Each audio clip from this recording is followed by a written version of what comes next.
Well, welcome everybody to Fight for Our Freedom Radio. I am your host for this evening, filling in for Bad Baby. She is out due to an illness, and hopefully she's going to be with us very soon, back on the network here. Love filling in for her. She's a great lady. Love her to death. And we've got a very special guest this evening, Steve Olson from the WSO Wormwood website. He's been on the show many times. I'm sure all of you know that. As a matter of fact, I called in and talked to Steve myself. Now I get to speak this evening for myself, which is going to be exciting. Steve's a great guy.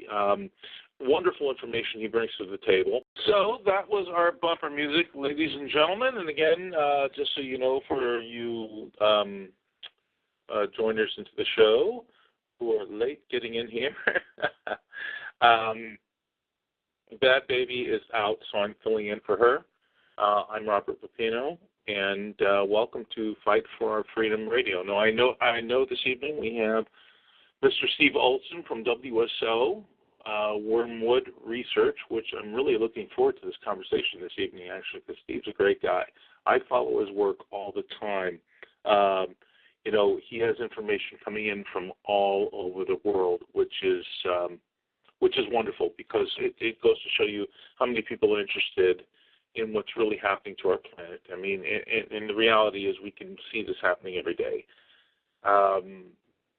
Unprecedented flooding, volcanic activity, extreme heat, extreme cold. It's getting to the point where, yeah, it is bizarro world. And, you know, the scientific community has no explanation for any of this. And it is absolutely nuts. That's the problem. You know, so you got Al Gore going, yeah, it's global warming, his so-called truth movement. Such a ridiculous nonsense. But anyway, I know Steve is here with us in the green room. I love that. Steve, are you there, my friend? And welcome to the show, my friend.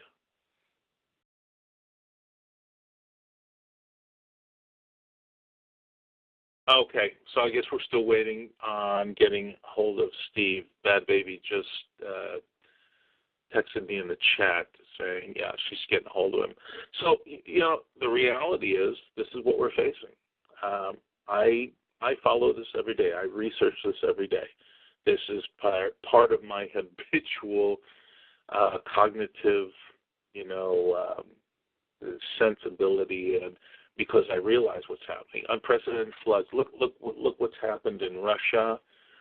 Just bizarre storms. Right now, as a matter of fact, we're having we've had storm after storm where I am in Phoenix every day. And it's been unrelenting. It hasn't been anything extreme anyway over here, but it's been consecutive. It's been crazy. We lost just a preface.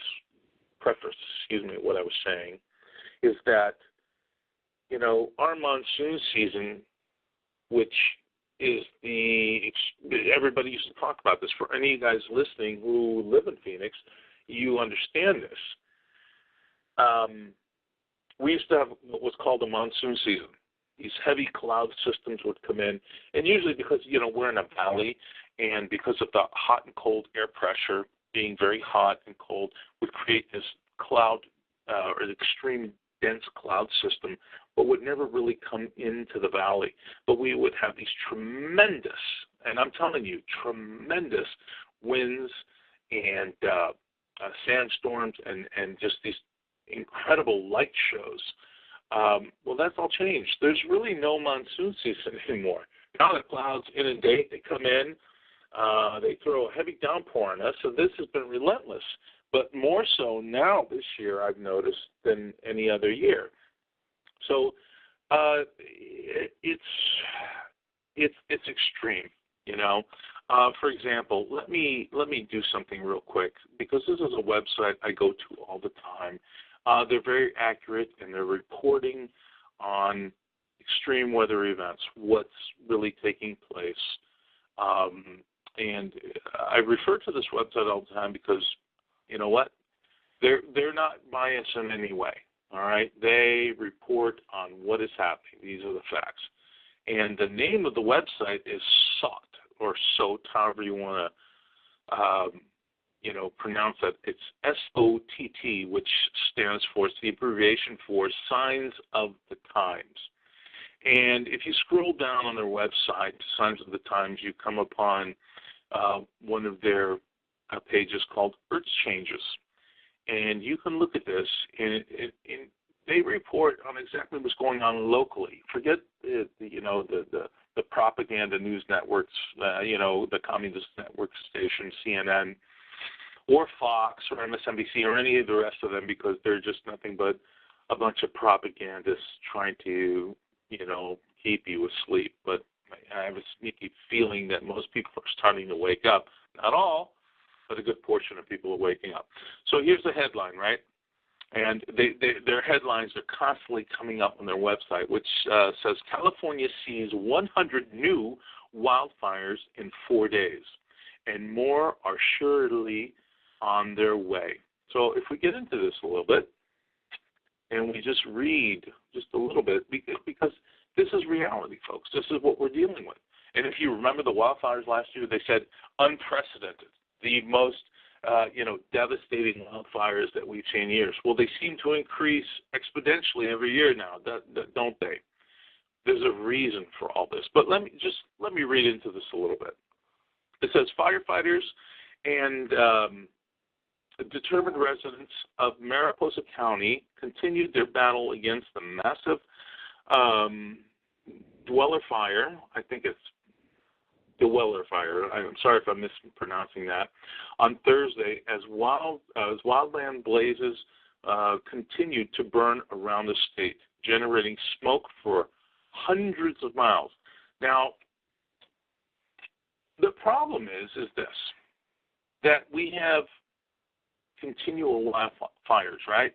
Remember last year in BC, Canada, by the way, when that whole town burned down? I don't recollect the name of the town that burned down, but the whole thing burned down. But now this is happening exponentially. So it goes on to say more than 350 square miles. Imagine this, guys, okay, and girls. More than 350 square miles of land has been burned so far this year. And the Willer, I think that's correct, yeah, the Willer fire west of Mariposa continued to pose danger to the historic small communities that have been emptied out by evacuations since the fire began Sunday. So this is starting like Sunday of last week, because we are on Friday right now, and it seems like they haven't contained anything. But to continue on, in a tiny Cathy's Valley along Highway 140, the danger appeared to have passed for now. But a handful of residents who opted to stay and fight recounted how close the flames had come. The fire jumped the ridge. Yeah. Hey, sorry, I've been on for a while listening to you go on about the recent news reports, and I'm just, you're very well informed, Robert. You know that? Well, Steve, thank you so much, brother. I didn't realize you were on. I thought you were muted, and I'm sorry for going on like that, because you are the guest for this evening. And Steve, brother, man, I've been following you for a long time. I just to let you know, man, I was doing this type of radio broadcast starting back in 2009 when I really caught on and was going, oh my God, there's a certain reality to all this that people are not getting. And it has nothing to do with climate change or global warming or global cooling, because it's both. It's both in the same, and it seems like we're dealing with two factions. Again, it's like the Democrats and the Republicans who both know what's going on, but refuse to tell anyone what's really happening. And you and I both know, Steve, brother, that the reality is that they have all their bunkers ready, so on and so forth. Fat lot of good that's going to do them, by the way. But they have all their emergency bunkers and implementations ready to go, and they think that they're going to survive all this. My friend, the reality is that we are all human beings, and we are all going to have to survive this together. That's the fact. But Steve, welcome to the show. Thank you for so much for being here, my brother. Hey, man, I love being on with Bad Baby, and I always love talking to you. So, there's a lot going on right now, my brother. Yeah, there's a ton going on. I just saw your last video, by the way, that you just put up today. Phenomenal footage, by the way. Oh, gosh. And it just keeps pouring in. I mean, and it's not really hard to see it anymore. This is the thing that I have been kind of marveling at today. By the way, I've got the attitude of we have a front row seat, and this is like things that people will, haven't seen for a long time and won't see again for a long time. So to me, about 3,600 years to be exact, right, Steve?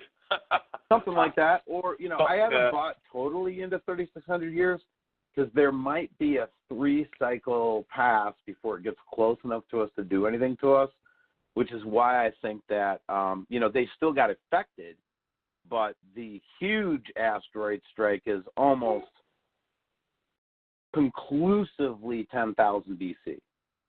You're not talking about Apophis, right? That's not what you're talking about. No, I'm talking about 10,000 BC. So the flood story, one of the things that really, locks this into the theology aspect for me all the time and looking at from different traditions and so forth, is you look at this and every major tradition on the earth has this story of the flood, the Great Flood. And when you really start to research it, really get deep into it, you'll start to see the Chinese accounts of it. And their accounts talk about 9 objects in the sky scorching the earth. One side of the earth didn't move. All these things that we see, all throughout, like, everybody's myth, right? And if that history, if that kind of history, and then combined with the Sumerian history and the history of the Egyptians and the Qumran Bible and the history of all of this, subterfuge and hiding of the event. If this isn't causing people just to kind of go, huh? I don't know what else could, really. Just a historical look alone, Right. Well, let me ask you something. You talked about was it like a 3-tier system that we're looking at coming in? Can you explain that? Because I'm not real familiar with that, bro. If you can break that down, you said like a 3-event system that is going to affect us or may affect us. So think about everything is kind of in in these orbits, right? And everybody thinks it's this fixed orbit of 2 objects, and what's really happening is we're heliospherically moving around each other while we heliospherically move around the sun through space. And, all due respect to the people that believe in flat Earth, I'm not trying to make anybody feel bad. I have a very strong, it's a fact. And when you think about that kind of movement, those kind of movements typically move in 3 cycles, like Tesla will tell you, right? And then in those 3 cycles, every 3rd cycle, we're going to be closer than we were in the other 2. That's just logic. So you mean, but it's just let me to get my head wrapped around what you just said. So cyclically, as these objects come into our inner solar system, they're going to loop around and get closer as they go through the prospectively perihelic center. Yes. This 3-dimensional thinking is really hard. I know, guys. Listen, man, it's very difficult for me to think of this stuff. It takes hours for me to kind of think it through. But if you think about 2 stars, or maybe more, we don't know if it's just 1 or 2 or 3. We don't know, right? We're pretty sure it's 1 for sure. But, another binary twin to our sun, but we don't know if there's other ones. So think of each of those stars having a solar system. Now, if you look at the TRAPPIST-1 imagery that recently was released by NASA, you'll see that the orbital path of those TRAPPIST planets are very small, almost as tight as Jupiter and its moons. Right. By the way, okay. a lot of people don't know this, but Jupiter has 64 moons. Many of them that would be planets if they weren't orbiting Jupiter. Right. I got you. You with me? So I'm following you now. Yeah, okay, I got you. All of these objects are not moving in, like we're not all stationary in space and one object moves around the other like a tin soldier, okay? Right. We're all dynamically moving. And these things pulse together and pulse apart, pulse together and pulse apart over this 3,600-year or 1,200-year or whatever number of years cycle it is, okay? And as they approach each other to the closest apogee of where they're going to meet each other, their planetary systems interact with each other. Right. Now, that is some wild-ass movement when you consider that it's coming in about 45 degrees to the ecliptic, okay? Right, okay. So this stuff is mind-blowing, and that's why a lot of people don't even want to think about it. It's like, I can't even think about that. Well, but, I'm with you. I'm totally with you, Steve, because I want to think about this stuff all the time, because there's also the other part of that, too, because you just got me thinking about it. It's not just the heliocentrical, movement. In other words, that we all revolve around the sun, but there is an up and down motion within that pattern of how we travel, which, gives us... Think of it as frequency, like Tesla taught us to think of it. So think of these things traveling along what you would typically think of as a frequency line, okay? And they come closer together, like in a three-wave pattern, which is common in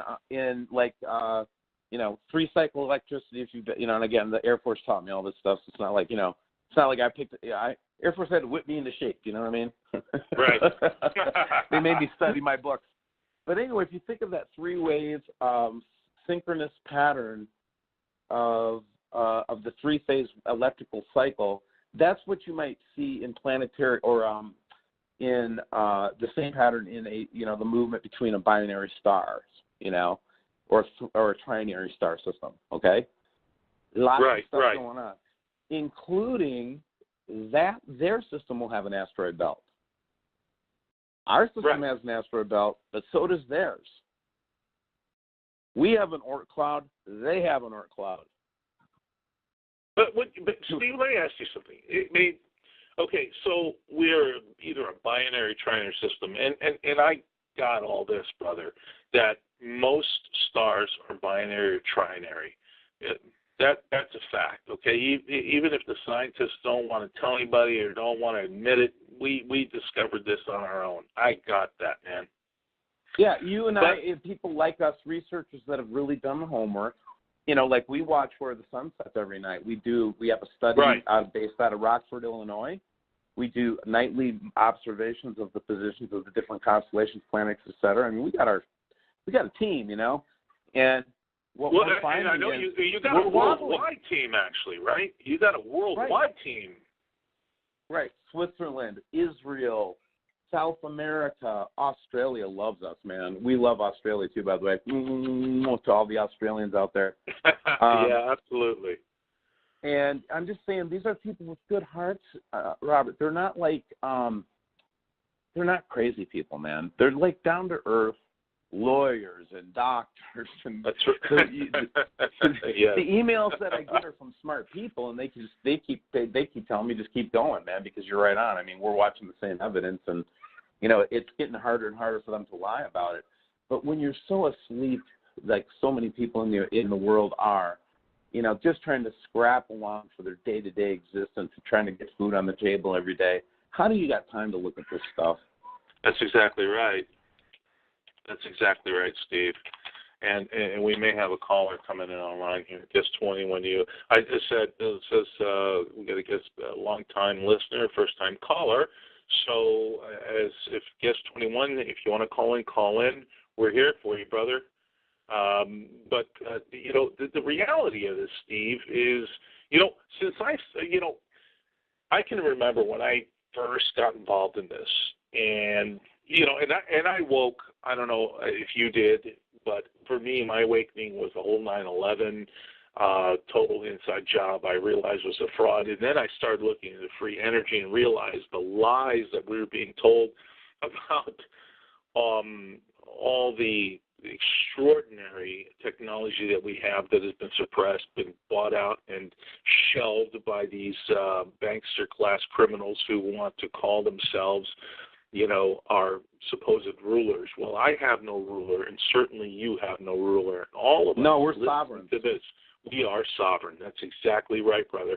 But the reality is now we're facing, this event. I wonder, and I think to myself this all the time. I'm thinking all the people in the past who went through these events, were they just like us? There was a small minority of people saying, look, hey, really, the sky is falling, and you better wake up and pay attention to what's happening, because if you don't understand it, you're not going to survive it. I think that all the time, because I look at our society right now, brother. We're like 5% at best. Are we the generation that's going to be the ones who are going to restart this whole thing when it all kind of falls apart? The massive mega quakes that are going to take place. We already know the San Andreas is getting ready to go. We already know that the Juan de Fuca, Cascadia, the pressure is so great that when that thing goes, they talk about a 9.8, 9 point. I think it's going to be much greater than that. It'll probably rock Don't even talk to me about planet. Yellowstone. Don't even talk about Yellowstone. I mean, by the way, when they show that caldera, I want to caution people to understand, yes, it would be a horrible earthquake. It would be a horrible volcano, but it's not going to completely expel the caldera, okay? It's going to expel part of the caldera until it equalizes. And once it equalizes, it will go down. So it's not like the end of the world type volcano like people like to point out, but it's going to be horrible if it goes off, because it's going to put 8 inches of ash all over the United States. Right. No, there's no question. There's no question about it. And but we can make it through that. We can make it through that kind of stuff, guys. When Mount St. Helens went off, I remember, it was scary and everything, and it was kind of like a precursor. All the younglings, they don't remember this stuff. You know what I mean? And this is what I want to try to get across to the millennials is that, and you'll see on my WSO, most of my listeners are over 50 years old. Well, Steve, there you go, Steve. I'm 51. Well, I just turned 51 on the 16th of this month. So, exactly. That's exactly right. Most of the listeners who understand what's going on, they woke up, man. They're in their mid-40s, 50s, and so on. They've seen more of this develop, right? I can remember riding my bike and coming home and my mom yelling at the TV set, calling Nixon a fucking liar. Oops, sorry. A liar in the seat. My apologies on the language there. Bad baby, please, slap me. But the point I'm trying to make is we remember when the government was lying to us. We remember it. That's right. They don't remember it. That's right. We remember when they lied to us about Vietnam and Walter Cronkite was sitting at the Tet Offensive saying we can't win this war. Yeah. Yeah. You know what, younglings? You don't know what it's like to watch protesters get the crap beat out of them in Grant Park, Chicago. Yeah. You don't know, bro. You just don't. You don't know Shiloh compared to us old timers. You got to start listening to us. We know what we're talking about. And that's the problem because of the brainwashing that they've used throughout the years. I guess they just brought up Kent State. Very good point. Kent State, yeah. I mean, the horror of watching that young lady die because a bunch of freaking prick National Guard guys couldn't keep their fingers off the triggers. What do you think they're going to do at the FEMA camps, boys? And this is worldwide. Tiananmen Square, it's the fact of the matter is it is the governments of the world, the suppressors of knowledge and information, and the keepers of the golden keys, who of course keep away all the extraordinary technology that they have hidden away and only kept for themselves. A small group of people, call it 1 million, call it 10 million, call it whatever you will. It's such a small group that they don't want to give us technology because of why? Because a fear of retribution. No. Let's back up a step. Israel's ready for this. Every man, woman, and child in Israel will be protected. Where else? Russia. 40 million people has participated in a drill last it was early winter last year. And guys, I've been watching these every story, every spec, because this is what I do every day, day in and day out. I decided to dedicate my life to this, okay? And a lot of people don't understand that. Like a lot of people in my own life don't understand Steve, just to let you know, I was following you from the first day you were on YouTube, man, because that's how much of a hardcore researcher I've been in all this. So, remember how pissed off I got that one day early on when I came home and I pulled some snow off my table off the back, and I tried to light it with my lighter, and I just got really pissed off, and I said, I do remember that. Do you remember that one? I mean, early on, I was just so raw and just didn't care, and I still don't really care. But now what happens is they shut you down. If you go too far, they shut you down. They shut your butt down. That's why Bad Baby and I do all her shows for Deep State Blues on WSO Live, and then we're going to spin that off into its own thing, where Bad Baby has been interviewing the child pedophilia rings. You try to put up a pedophilia ring video up on YouTube, and you watch your channel go down. Yeah, that's exactly right. I don't know if you follow Sean from the SGT report, but they have crucified him. He's one of my favorites. I love him. Guest 21, I'm not sure how he's phrasing this question, but he says, so here's a good question. Why all the three-letter agencies? Well, I can answer that, but go ahead, Steve. You take that. Well, all the three-letter agencies were a propagation of what John F. Kennedy warned us of before he was murdered by the CIA, and the mob, who is really the same thing now, the mob, CIA, same thing. But so what they did was they murdered him, and before he died, he told us exactly. He said, it was the veil of secrecy and the tyranny of secrecy. Everything becomes a secret, and the three-letter agencies are the containers of those secrets. Yeah, no question. I mean, he issued order, I think it was 01111111, which was basically going to eliminate the fictitious monetary system called the Federal Fake Reserve, which is no more federal than Federal Express. And the moment he implemented that, that's when it all went down, and they killed him in broad daylight. But I also believe, Steve. Oh, you want to wipe out $128 trillion in debt? Print your own money.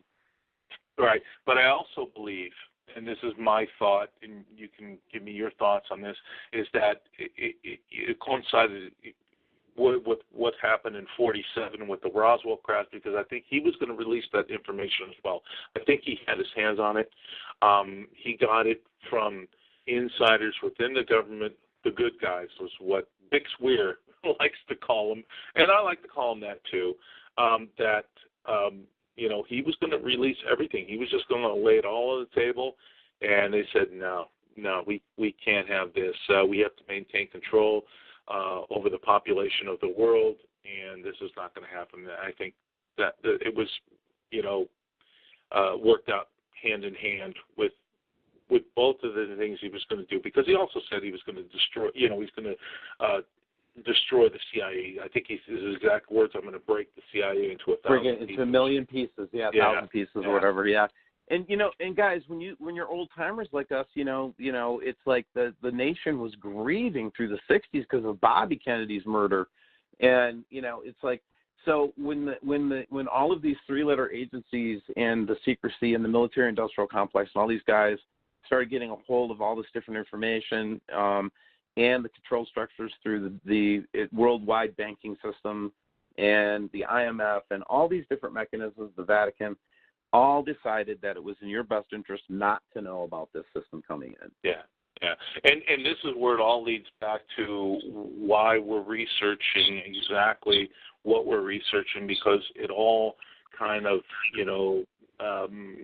rolls back around to the fact that what is happening to the planet is the reality of all the secrets. Now, here's the crazy thing, Steve, fine. They, maybe these government agencies, through the scientific bodies they control, understood this a long time ago, probably maybe much longer than 1947, though that may be a bit maybe the evidence goes all the way back to the Civil War.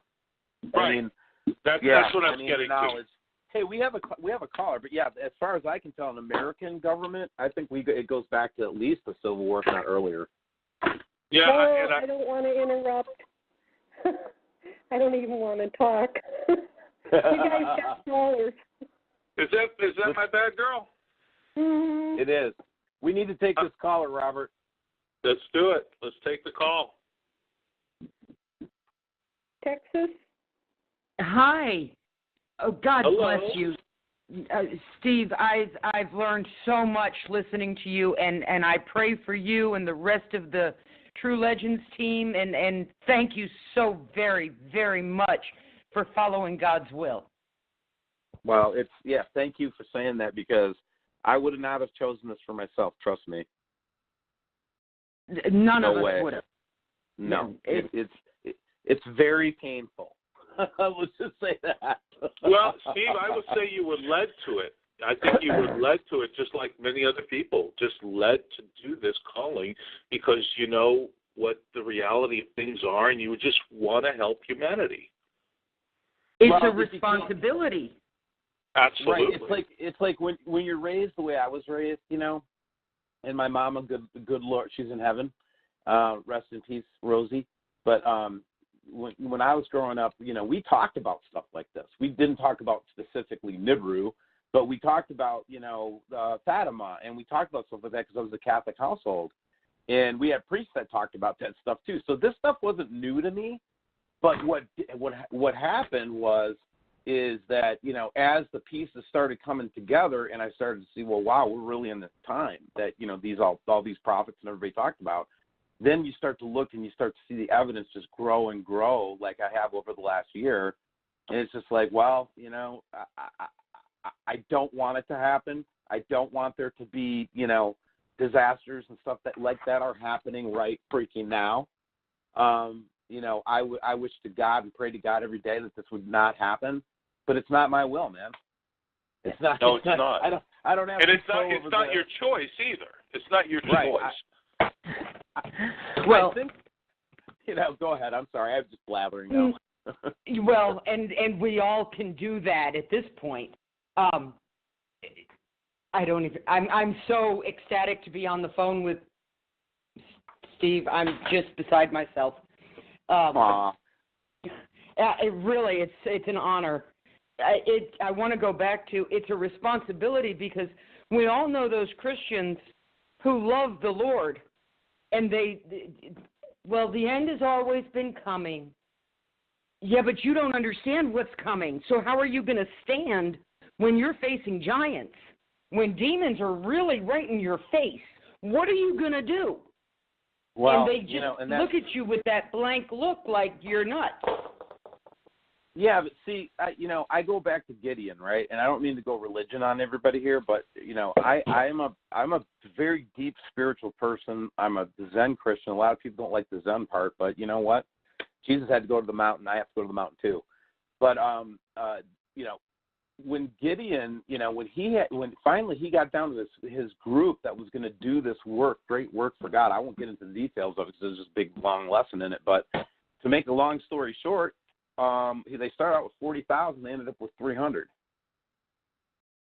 So when the spiritual sparks start to fly, I don't think it has to be a lot of people to set off the tinderbox. You know what I'm saying? It just takes one big event. Like, you know, everybody thinks it's going to be the eclipse. I think they're going to work hard to hide this eclipse. I think they're going to make sure we don't see nothing during that eclipse. You know, that's my opinion anyway, guys. What do you think? Yeah, you know, as far as I'm concerned, Steve, you know, through my experiences, my contacts, and I know people have a hard time understanding that. You know, how can you explain your experience? Because I know you're a contactee as well, but it's hard to explain that and let them understand that, you know, death is not death. It's look, you shed this body. Your consciousness, soul, however you want to look at it, inhabits this body. Then you shed this body to go on to the next physical experience. So it's part of the progressive transitions of of conscious learning. And this is just part of the experience. So we all chose to come here at this time to go through this experience to help everybody else who does not understand this. New souls, right? New souls coming from core source, God. Choose whatever words you want to because they have to go through the experience. But because we're not newbies, we graduated and we came back and say, okay, this is what's happening. Everybody wake up because there's going to be tough times. But this is a graduation class into the next, dimensional level of existence. And that's why we're here. That's why we're here. And unfortunately, there's so many people that are not listening, my brother. Yeah. I don't. You want to hear something disturbing? I know this is going to go dark on you, man. I'm so sorry. I think it's worth saying. I think it's worth saying. Okay. One day I'm fighting hard for these groups, and I'm getting betrayed left and right. And people are doing crazy stuff, and like the early days of WSO before I started to learn, how bad it can get. Okay.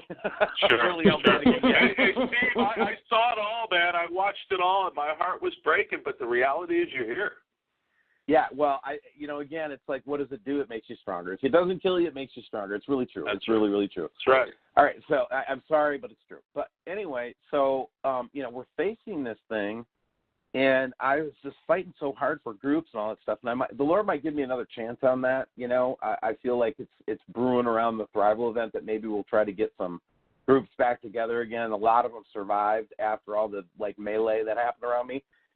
But bottom line is, one day I'm walking out of my house and I'm praying about, gosh, how am I going to fix this stuff, man? Everybody's crazy. It's so impossible to start groups. And the Lord told me, he says, I'm not really telling you to prepare people to live. Yeah. I'm like, what? I said, what? He goes, I'm not preparing you. I'm not telling you to prepare people to live. He says, that's important. Tell people to prepare what they can. Lately he's got me on this health kick. Like, people should just get healthy. That's the main thing you should do. If you haven't done anything else. Yeah, me too. I just started back at the gym, Steve, my first week back, man, and I've been killing myself, and I feel like one giant open wound. I'm telling you. This is exactly it. I mean, it's, you're going to have to be able to run a mile. I mean, you're going to have to be able to book. You're going to have to be able to climb, and you're going to have to do shit. And I tell people, like today on the video, I was talking about, maybe I don't know if you caught my today's video, but I was talking about just get in shape, man. I mean, I know it's hard. Look, I'm a chain smoker. I'm going outside to my deck right now to smoke. But the point I'm telling you is, I'm getting back to the gym. I'm on the treadmill thanks to my, precious darling. And, she's got me, eating healthy food again. And our whole focus is, you got to be healthy to be able to make it through this stuff. Get your teeth checked. If you haven't had your teeth cleaned in a long time, go get your teeth cleaned now. And that's exactly right, Steve. When that happens, right, and you get an abscess and there's no, a doctor around or a dentist around, that will kill you. It will kill you. Right, and teeth are the most important thing to try to keep out. I know this is so stupid that we're talking about this, but it's not. Because if somebody goes and gets their teeth cleaned next week, because we had talked about this today, that's a victory because, guys, you don't understand. You don't have doctors and dentists right around the corner to find a medical professional when communications go down. If that happens, it'd be impossible to get medical services. For your teeth, virgin coconut oil, and twice a day, pull virgin coconut oil through your teeth. Just take it. It takes a while to get used to it. Take a mouthful of it and just melt it in your mouth and swish it in between your teeth. It will destroy the bacteria. It will strengthen your gums, and it will help keep your teeth strong. Yeah, but I agree with taking care of your teeth. But man, get to the dentist and have a good cleaning and good look and X-rays and all that good stuff. Because again, I had an abscess, and I'll tell you guys. I had an abscess one time when I was traveling out to Boston, and I come back, and it was horror story, right? But long story short, I had a golf ball sized lump on the side of my face. Wow. When when they finally released the pressure, it squirted all over the operating room. You know, that kind of gross stuff. Wow. So, and the pain was horrible. And then I got done with this whole thing, and I come and talked to my sister, my youngest sister, and I said, hey, you know, we're talking about it. She goes, oh, I had an abscess, Steve. She goes, it was worse than childbirth. So it was from a woman, not from me. She said it was worse than childbirth. Now, I don't want to see anybody have to go through that with their group if you're surviving. You know what I mean? Right. Hey, you guys, we got more callers. Okay, let's take them. Okay, thank you, Texas. Thank you so much. God bless all of you. You Thank too, you. honey. Nice talking to you. Yep. So let's take our next caller. Tennessee, Ominous? Is Tennessee there? Tennessee, Right. wonderful state. Wonderful state. We're going once, twice. Smoky Mountains, freaking. We'll come back to you, baby. You Boy, walk they make some pretty good whiskey in Tennessee, I can tell you that. I'm pretty sure that Bad Baby drove a truck or two through Tennessee. God, you guys don't make me laugh. It hurts. I'm sorry, honey. But they do. We'll come They back make to some Tennessee. damn good whiskey, that's for sure. They do. Absolutely. Hello, Hawaii. Hello? Hello. You're Welcome to the Hello? show. Oh, wow. You're on. Oh, this is Steve Olson, correct? It is. Hi, welcome. Okay, I wanted to tell you this thing. I won't take a lot of your time. Back in 2010, I met this man who came out of like the mountains of India training with a bunch of yogis, and he told me an old Indian prophecy that was telling me about Planet X and how they knew about it, and how when the Earth's supposed to go through 7 days of darkness, when the sun goes out, that 7 days later, because the Earth is the sun's in a dying process, that Jupiter would actually ignite and become the new sun, and some kind of like reinvigoration, like the planet with a bunch of other stuff, and a lot of other things that I'll spare you the details with, but I don't know, it's something you'd be curious to research about. I've never heard of it in 7 years of digging except for where he told me, and this is like an actual Indian man, like I'm not like making it up, like he's saying he was. I've heard that story. I've heard that story too. I've talked to Lakota elders about this and different people, and you're talking about yogis from the country of India, I think, right? Yes. Okay. Yep. I believe you. Yeah, no question. It kind of falls in line too with the Hopi prophecies as well. Blue Star, Red Star, Kachina. It differs a little bit, but yeah, the Earth has has died and rebirthed itself 4 times, and we're going through the 5th cycle right now. Also kind of falls in with the Mayan calendar. And there was such a big hype about that, by the way, Steve, with the Mayan calendar, and that was a distraction they used. And the reason I say this is because there was an insider, and I think I talked to you about this last time you and I chatted, about this guy named Victor, who was the inside of Area 51, and he basically did the second interview. Yeah. Remember when I was talking to you about this? And basically he went all off subject to the killer sun that was going to be the Sol Deluge, and this was back in 2007. And he said, I know. Don't plan on a 20th anniversary of this happening. So it's the correlation is all there. It's all coming together. We can see it from every aspect. I mean, you ever follow that guy Paul Beckwith, Steve? Of course, the climatologist. Sure. Yeah. Oh man, we did probably 20 videos about Paul Beckwith. Exactly. You know what I mean? Yeah. My point is that I know that he won't admit it in his videos. Right? He will not say anything about Planet X, but I think in my heart of hearts, I think he absolutely knows what's going on. But I don't think he wants to lose his job. I think he wants to hold on his job as long as he can until, it kind of all falls apart. Well, again, having been part of the, that secret, compartmented information culture when I was very young in my life, from age 18 to 22, I was in for 4 years in the regular Air Force and held a top secret FBI clearance. And they made me sign a 70-year non-disclosure agreement. I have not once violated that. And listen, you do not want to violate that. Yeah, they'll lock you up for a long time. I know. They'll lock you up for a long time.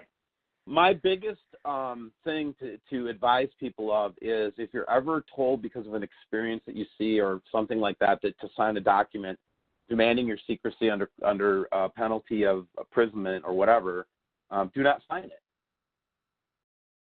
You know what I didn't know, Robert? I didn't have to sign that document.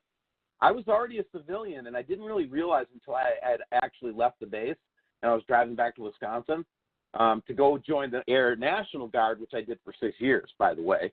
And but anyway, I'm driving back to Wisconsin, and it just occurred to me, it's like, wow, and after I thought about it now as an old man, I think about it and I go, you know what? I don't think I had to sign that. I think I could say, no, I won't sign that.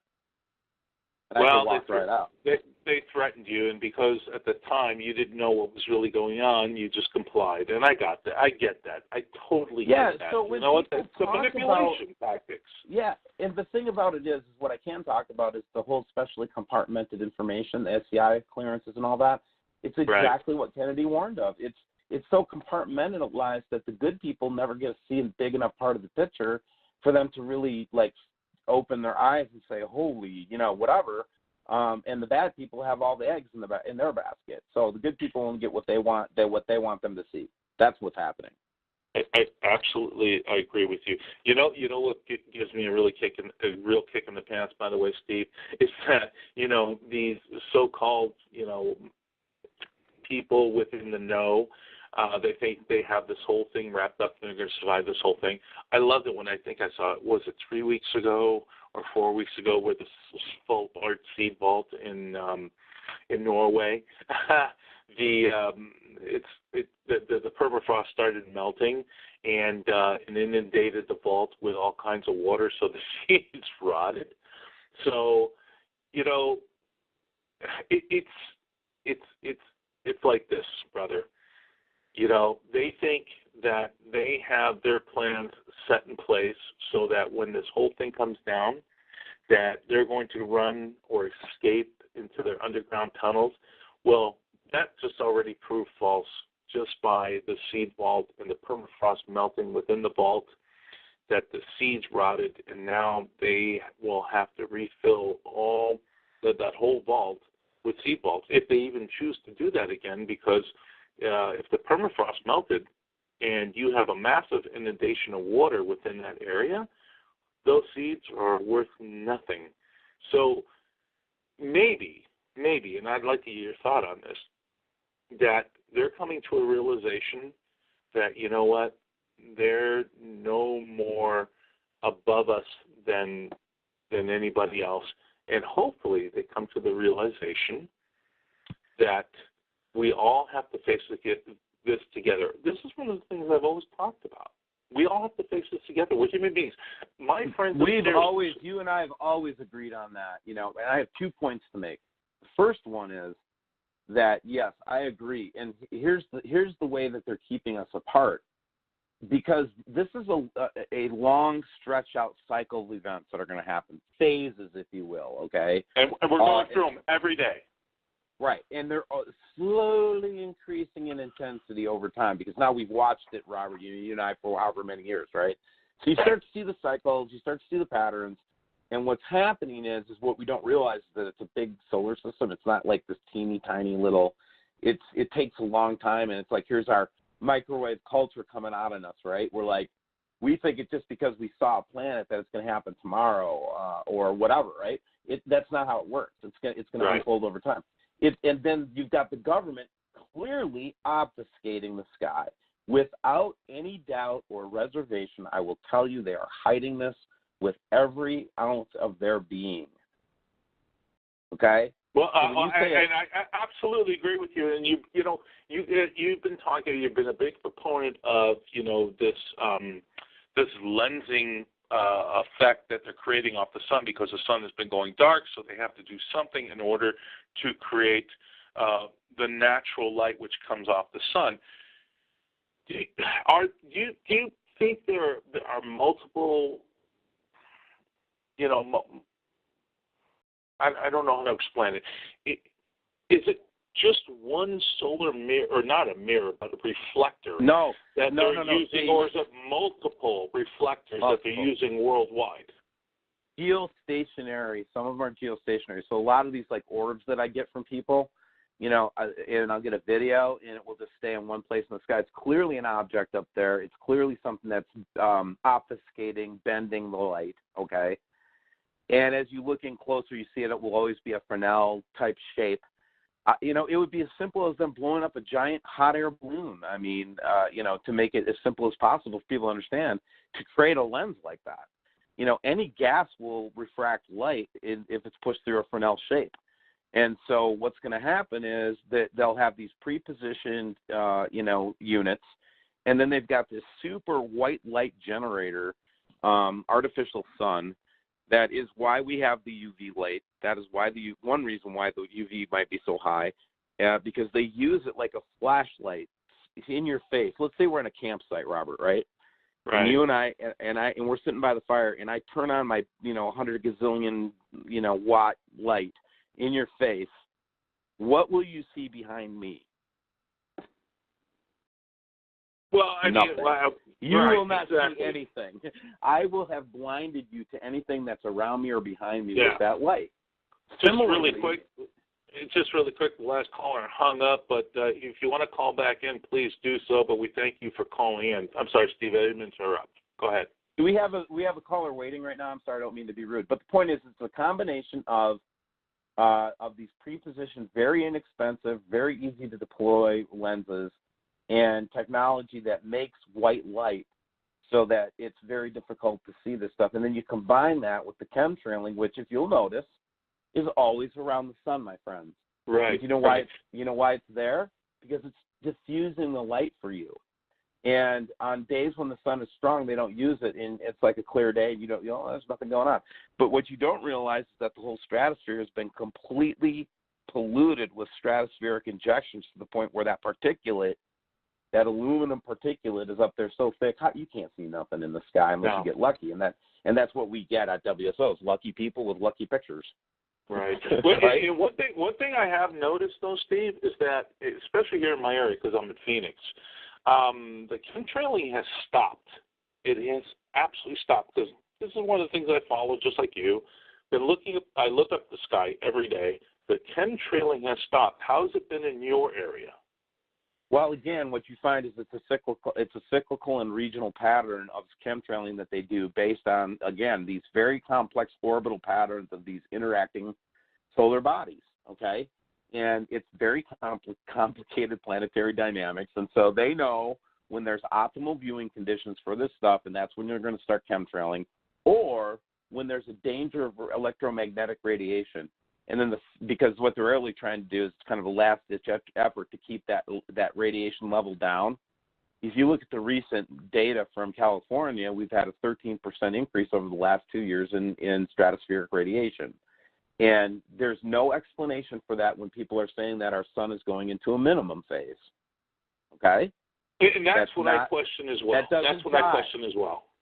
Yeah, it doesn't jive, guys. It's like, one of the things that us old-timers learned is we learned the 3 laws of thermodynamics, didn't we, Robert? Yeah, absolutely. And you can't have something from nothing, guys, okay? Yeah. So why is there higher radiation, but the sun is in a minimum? It's going into a very low minimum cycle. Well, exactly, there's another guy that I follow, Mr. MBB333. He does the radiation levels from all over the world. They're through the roof. They are through the roof. Now, what's the explanation for that if we're supposed to be in the solar minimum? And they also tell us, by the way, Steve, that, UVC can't penetrate our stratosphere, yet there's readings for UVC. How is that possible? Nothing but lies to me, brother. Yeah, well, again, it's like it takes a deep dive, and I get it when people first enter into the subject matter. I mean, even in this like old flick about Nibiru, I got to tell you the story.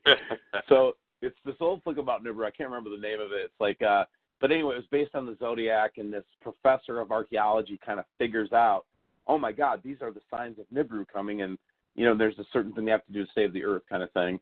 And all through the whole rest of the movie, as everybody's acting on his information, everybody's just like calling him a kook, like, oh, you're the one who thinks it's a planet, you know, whatever, right? It was a planet. It was a solar system. You saved the world, and you kind of guided them to the solution. But it was one of those things where nobody believed him. Like the government guy gets on his phone, it's like, Dr. Beebe wants to talk to you, and he's like, tell him to go away, that crazy fuck, you know, or what? Oh, sorry again. It was a movie, guys. It was rated R or whatever, PG-13.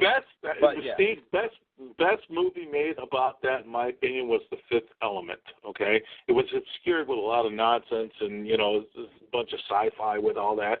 But if you look at the core element of what that movie was created about, that was Nibiru. Okay, The Fifth Element stops the planet. What was it, 65 or 68 miles above the planet. That was it. That was exactly it. But they obscured it with so much garbage within that movie, just because it was all about ticket sales and the names in the movie. But I think that was one of the best movies made about it, my friend. Yeah. Well, there's a question on the chat that has anyone seen dark beams in the sky on the southern east coast? We have seen this lately, and yeah, and they're dark beams in the sky, and where we're seeing them is we're seeing them in the east when the sun is setting in the west. Right. And I've seen them. I've watched them. And yep, and I've seen them with my own eyes as well. Yeah. What's the explanation for that? How do you get these beams? What is causing those beams? What is creating this dark or light beam that is coming up with sunrise or sunset? I think I have a suspicion one might be doing this, but hey. People can believe whatever the hell they want to believe, right? But the reality is, again, when I started talking about, just before you came on, Steve, the reality of what's happening worldwide. And nobody kind of seems to want to accept the fact that our, oceans have changed, our weather pattern has changed because of the jet stream. What influences jet stream? Our sun. Well, what is influencing our sun? I posed this question a while back ago to a friend of mine. Again, I said three laws of thermodynamics. I'm following and tracking right with you, my brother. Go ahead. I had to say something.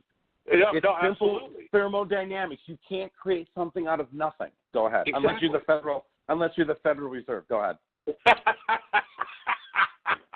Oh, Steve, you're awesome, brother. The Federal Reserve. Let's prepare nothing. Nobody will catch on. Don't. No. Go ahead. You're awesome, brother. But the bottom line is exactly. Yet I just simply question this. They always give us this nonsense about, well, there's a solar minimum and a solar maximum. Every 10 or 11 years or so, this happens. Well, no one's ever given me an explanation of why it happens. What creates it? What makes it happen? What influences our sun to make that happen? I've never gotten an explanation from anybody. Only and again, I'll repeat the law we're talking about. The law says that a object will stay in motion until it is acted on by another object or force. It will just continue on, and so there's no reason for the sun to be breathing like this that we know of, other than it's being impacted by an outside influence. The second thing that we talk about is how the magnetic north has been jumping around like a freaking jumping jack lately. In the last 3 months especially, it's been disturbingly jumping around. In fact, the data was so disturbing that my guy in Rockford sent me July data early because he wanted me to see it. But he sends it to me once a month. And he said, dude, you got to look at it now. And I'm like, okay. So things are getting clearly worse in terms of the way the magnetics are working. But this year after year, by the way. Right, and it's this cycle started in 1919. So imagine how far away this thing started influencing us. So over that 100 or so years, as this whole system is approached, our magnetic north has been responding to it. Without a question. I mean, you got to, if anybody with a half a brain, 2 brain cells to rub together and make a spark, right? And they say, and this was actually spoke about on mainstream media, that the sunrise came up 2 days early in Greenland, okay? Why doesn't anybody in their right mind question the fact that this happened? Or why doesn't anybody question the fact that the Inuit Indians said, we travel by the stars. This is our lifestyle. This is what we do. This is who we are. But we can no longer travel by the stars because they're out of alignment. Does not anybody with 2 brain cells rub together go, wait a minute, there's something wrong here. Why, back in 2009 or 8, Steve, when I was doing my radio shows all about this, saying, why did they just, change the airport signs when new directional signals of where planes are supposed to land? Because their compasses are off. The magnetic, every airline worker. The magnetic shift of the planet changed. It's me again. We have a caller, I bet. Yep. Bring them on in. Welcome to the Planet X Gauntlet. Are you there? I'm here. Okay. Well, go ahead. welcome, Steve. You're on the air. You have a question? Tennessee, you got to stop doing this to us. Yeah. Or I hope your line's not being interrupted. Hello? Yeah, he's here. I hear him. Can you hear me? Tennessee, we can hear you. Welcome to the show, man.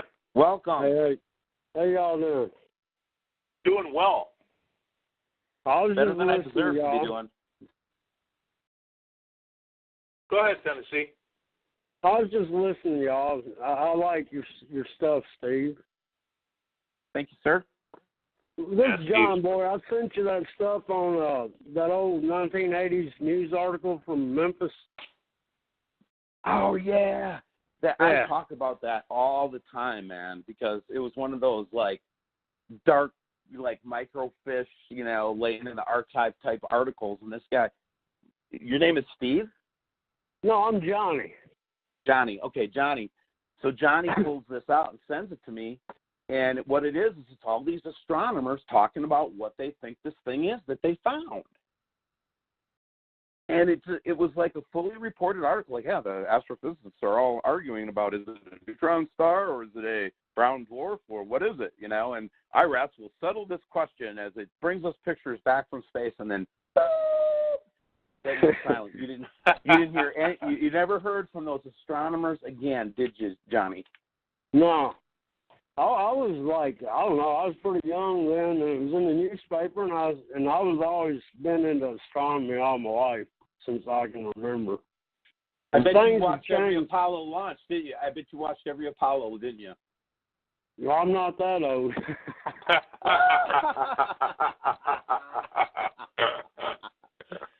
Oh, my God. No, but, I've been, things have changed really bad. The sun moves around. Where I live at, I've got trees as, landmarks, and I can see where the sun sets every afternoon, and it'll set to the north a little more, and then it'll set to the south, and then it'll go further south, then it'll go north, all within a week. Right. We've been watching for it. We've been watching the same thing, my brother. Yep. Have you been watching the Big Dipper kind of move around? Oh, my God, it scares the crap out of me sometimes because I'll be like, what is it doing in the south? You know what I mean? Whoa, right? But, at the end of the day, I mean, like I said, people that watch and notice, know what's going on. Yeah. You're absolutely right. Yeah, no, man, I was just listening to the show. I just happened to see it. I was on the phone. I sat there and saw the post, and I was like, well, let me check it out. And it took a little while to figure out how to get on here. But Well, guest 34 asked, take a poll. How many people are baby boomers who are really involved in all this and are understanding it? So, you know what? Let's take a poll. Everybody in the chat, if you're a baby boomer, say, you know, I absolutely know what's going on, understand what's going on, or if you're just new to all this, post it saying, you know, I'm new to this, but I want to understand. So that's, you know, that's a good thing because it's an increase in reality versus delusion, which is what the mainstream media feeds us every day, boys. Well, Steve, let me tell you what I saw one time. Okay. I was trying to catch, you know, I heard this thing on the internet. This is back in, like, I don't know, 2013, 14, something like that. And I was hearing about this second son. And I was like, well, let me check this out. There was so much chemtrail and stuff going on, it took me like 9 months to finally catch, you know, a morning where I saw the second son beside her son, and I could see it with my own two eyes, you know. And I took pictures of it. But during this process of, you know, trying to catch that, I was up one morning, and there was like a quarter of the moon. It was in the east, and, you know, the sun hadn't come up over the horizon at all. And I watched the moon get a shadow came from the top tip, and it came about a quarter way down, and it was a straight line across the top of the moon. And it stayed that way, I don't know, about 7 minutes or so, and then the shadow started lifting back up. And then that moon went from like a quarter moon to a very, very thin crescent. And I witnessed that with my own eyes, and it was crazy. I got one picture of it. Let me tell you something, brother. When I was doing my radio show, and I was actually off air that night, but I was just listening in to the network, and I was outside. I looked up at the moon, and I saw the top of the moon sheared off. In other words, it was blackened out at probably Steve, I'm sure you know this. It was sheared off like at a probably 15 to 20 degree angle from the top. Nothing could do that to the moon unless there was something above the moon that was cutting that off. It could have been a giant spacecraft. It could have been, you know, a brown dwarf or multiple brown dwarfs. It could have been a planet that we don't know about. Was it a straight line? It was a straight line across that sheared it off at about a 20-degree angle. And I'm going to say, if I can remember correctly, that was around 2012, 2011 when that happened. So the fact of the matter is, exactly what you're talking about are facts. Everybody is seeing these things. It wasn't at an angle when I saw it. It was straight across.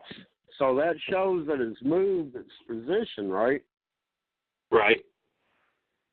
All right. So, and it's got a straight edge to it. It's not round. Yeah. And so what's happening a lot of times, too, is that we're seeing, you know, these things around the moon. Like we had a big cycle of it just a couple of weeks ago where we saw, you know, a lot of phenomena around the moon that really made us think it wasn't the real moon. I'll just be straight up about it. That's what it made us all think, because we were looking at it going, wait a second, that looks like a projected moon, and the real moon is red, like blood red. And, you know, so we saw that, and one of the things that I think is that if they didn't use this artificial lighting system, I think that our skies would be magenta colored right now. Well, they got it so hazy. Watch the airplanes. They'll sit there and almost disappear in perfectly blue sky from the haze that's up there. Right. That's exactly right. But so what else is on your mind there, brother? Oh, yeah, I got a lot of stuff on my mind. We ain't really got that much time to talk about it, to be honest. Like I said, I was just listening in, hearing everybody else's thoughts, and y'all got me on here, and I appreciate it, and I appreciate meeting you. Well, I appreciate you sharing your experience, because, Ken, it's like people don't understand what the reason that WSO, I think, is gotten so large isn't because I'm such a smart guy. It's because subscribers are learning along with me. So they'll send me a picture, and we'll all look at it together, and then they'll talk about it on the air, and sometimes we make goof ups, but we're all like laughing about it and just moving on. And you're one of those guys, man. I mean, you shared an experience. Nobody can deny your experience. Well, check this out. You know that last video you did, and at the end you had that picture that had the orb that has the stripes on it? Yeah. Planet. I have actually, I didn't really notice it. I mean, I kept seeing this spot in the sky, but they're chemtrailing so bad. But after about the third day of seeing it in about the same spot at about the same time, I was like, that's got to be a planet. And then I've seen on your videos and stuff, you showed that, and I'm like, yeah, that's what I saw. And that's how it works. That's how it works right there. Everybody's like, I'll show it. It's like, I saw that. They'll write in the comments. And it gets to the point where it's like, people that come there, you'll see it. The trolls don't ever say anything like, oh, that evidence that you presented there, that's bogus because of X, Y, Z. What you'll see is the trolls will come to attack me, my character, the channel. Right. And again, I'm not complaining because I have my little troll doll right here, and every time I get mad about the trolls, I have to brush her hair. Just a second. Okay, now it's okay. So I don't complain about the trolls anymore because I know it just doesn't do any good. Right. Well, let me tell you, I got a neighbor of mine one day, and I hadn't been in his front yard, and the sun started making one of those rainbow halo things to the side. And those are worldwide. Everybody's seeing them worldwide. I told him, start looking, you're going to see a planet, because I figured it out. If you see that halo thing to the side of the sun, start looking on the other side of the sun, and you'll see a planet appear, just for a few seconds. And if you look at all of Steve's photos that he puts up in YouTube and on his website, that's exactly what you're seeing. That's exactly what you're seeing. So you're not wrong, my friend. No. The only thing, I don't have decent equipment to catch the stuff, but I can see it. I mean, it's about every day. If you go out, I work outside a lot, so I get to look up and stuff. And that's why I happen to see this stuff, but I just can't prove it. Well, you know what? You don't have to prove anything to anybody. The bottom line, and this is what it really comes down to, is faith and understanding and belief of what you're really seeing. This was talking, and Steve will tell you, because I'm not a biblical scholar in any way, shape, or form. As a matter of fact, I've never read the Bible. But the reality is, it talks about this in the Bible, and Steve can lay it out for you. Steve, tell him, man. It talks about this stuff. Oh, straight up. Yeah, straight up. And again, it's not just the Bible. It's like, and I'll tell you, in Revelation 12, and it spells it out. It calls it Wormwood. That's the name of my channel, Wormwood System Observation. I'll tell you one thing though. I've softened in my fundamentalism for Christianity quite a bit, because what you find out is, as you go back into the ancient records of the Sumerians, and I don't care if you like stitching or not. The Oxford Press also has it translated. It says the same damn thing. So it's like there's a history to all this stuff, and there's a history to our religions, and it really shakes your faith, man. It shakes you down. It makes you really need a personal relationship with God. You can't just do it with the words on a page, because they're really not that reliable anymore to me. That's true. I mean, like the whole book of Revelation, let me give you an example. I am a student of eschatology, and anybody that knows me knows it. And I've been studying this stuff since I was a little kid, like I was telling you, Robert, with my mom and everybody. I mean, we were into it. So I have a huge history in this. I know the scriptures inside and out about this stuff, and it's been foretold in the Catholic literature and all that stuff, especially. And I'm just saying that it's like it's when you've seen it as much as I've seen it, and I still tried to deny it 3 years ago, Robert. I was like, you know what? I'm not even going to deal with this stuff anymore. I just put it down. I said, I can't deal with it anymore. But now I'm starting to think that the book of Revelation itself is starting to read to me like a script, as opposed to the scripture from the Holy Spirit. And here's why I say that. The first part of the book of Revelation talks about the seven spirits of God. Well, I'm a monotheist. I don't believe in seven spirits of God. So if those are seven spirits of the Creator, claiming to be seven spirits of the Creator, then I would challenge them on that. I believe that those are seven Elohim, which are a different being than the Creator. The Creator is his own thing, her own thing. These things are not God.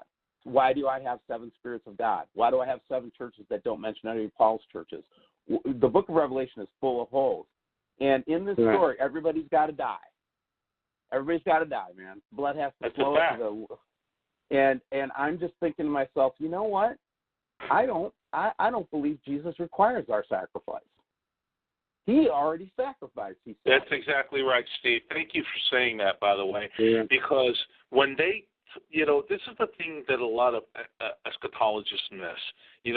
They use the biblical references of what Jesus stood for a gain and profit. And I hate to say these things, but you look at all these evangelists and preachers and so on and so forth. Yeah, let's be careful not to trash it, because without. No, I'm not trashing it. Look, I wasn't going to trash it. Can we move on? Steve, I wasn't going to trash it. Hey, I know. Thanks for talking to me. I know my Christian audience enough to think to know that they'll think we're trashing Christianity, and But I'm not. And I know Robert, you're not. I'm not trashing it in any way. That was my point. It's the manipulation that takes place by these individuals who want to use people's belief system into proffering for themselves and their family. And I've seen this happen over and over, and it disgusts me and breaks my heart, because you have good people, individuals who truly believe in their faith, and you have these these profiteers out there only using them to make gains and profit for their own financial investments. And it makes me sick, man. It makes me sick. Yeah, and it breaks my heart. I know. And let's coming back to the subject of Planet X and everything like that. I mean, like the whole 9/11 thing is connected in the sense, because it was like the financial robbery that's going on is like these people know it's coming, so they feel like there's no consequences. I can just rip off $1 trillion. Nobody's going to prosecute me, because it's all going to be over before that happens. And I got my spot in the bunker. And I think that's why we've got this wanton, let's call it usury. Why we've got it is usury. Yeah. And what they're, and I was just looking at this the other day. The total value of all assets in the United States was something like, I don't know, 300 or 400 trillion, and we've got $135 trillion in debt. And I always ask, who's the debt to? That's right. You got it. You got it. Who is beholden that? Can we move on? on? Yeah, Bring in the call. All right, have a good one. You too, brother. Okay, let's go on to Hawaii. Okay, you're on Hawaii. Hello? Going once. All right, maybe they're just listening. Let's go. We got a guest, 21. Hey. You are on the air, 21. Hey, welcome, 21. Hey, guys. So, one thing I think that might actually help all this stuff out is if we could figure out this anti-gravity stuff. However they did the coral castles, built the pyramids through resonant sound frequency, whatever the Freemasons know with the number 3 and, all that mysticism stuff. But I really feel like however they built that coral castle is like, sound resonant. It could save, it could power everything. It could be like a solution to all these problems. Well, look, I agree. Edley Skalman, the Slovakian who came over here as an immigrant and went over to Florida, he said that he discovered the secrets of the pyramids. He wrote a little obscure book, but he never really told anybody how he created it. Now, I interviewed a gentleman several times, and it was a while back ago when I was doing my show, that he basically said, look, the idea here is that Ed was able to do this because of the knowledge of the pyramids, but he never said that Ed really went to to Egypt and discovered what secrets that they were able to discover themselves. But I think he was a very intelligent man. He was a stonemason, by the way, and he built Coral Castle. Now I know it was moved from the original location to, I can't remember the name of the city right now. I absolutely believe that man understood the reality of anti-gravity. I don't know how he did it. There were numerous stories, and I think you'll agree with me, Steve, on this, that there were many, many stories that came out throughout, the decades about Ed Lee Scallon, and how he was able to, basically levitate these megaton stones onto the truck. The truck driver goes, he comes back in 10 minutes, all these stones are loaded. Yeah, I have no explanation for that. I definitely think he understood something. His reference was always to the Egyptians. That's great, but why is it that we're always left without the knowledge of how he did this? This is what bothers me more than anything else. When you have, just ordinary people. We got it.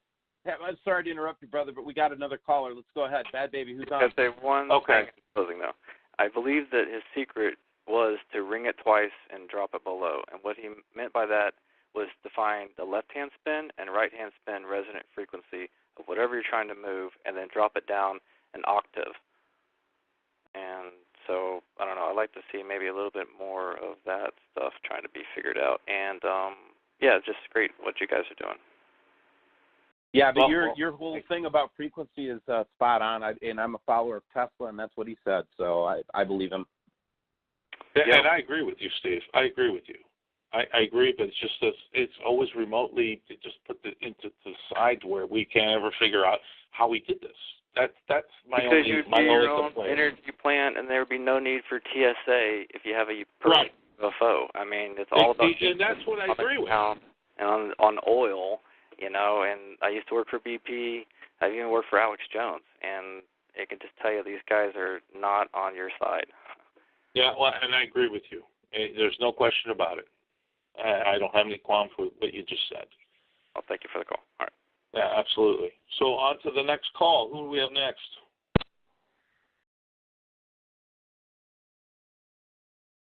Wisconsin. Hello? Yep, you're on. Hello, You're can you hear us? on there, Wisconsin. Hello? You got a question for Steve? Yeah. Oh, been a long time watcher of WSO, big time fan. Just wanted to say that not an eloquent speaker or anything like that, but I am filled with the Spirit, and I do believe a lot of things that you're saying. But anyways, I just wanted to share with you a dream that I had, if that's all right. It's a pretty quick one, but anyways, this is maybe about a year ago. I was standing at the beach in my dream. I looked up at the sky. I saw a planet that looked exactly like what you've been showing recently, where the sun passes over, and we see that sort of translucent, rainbowy textured planet.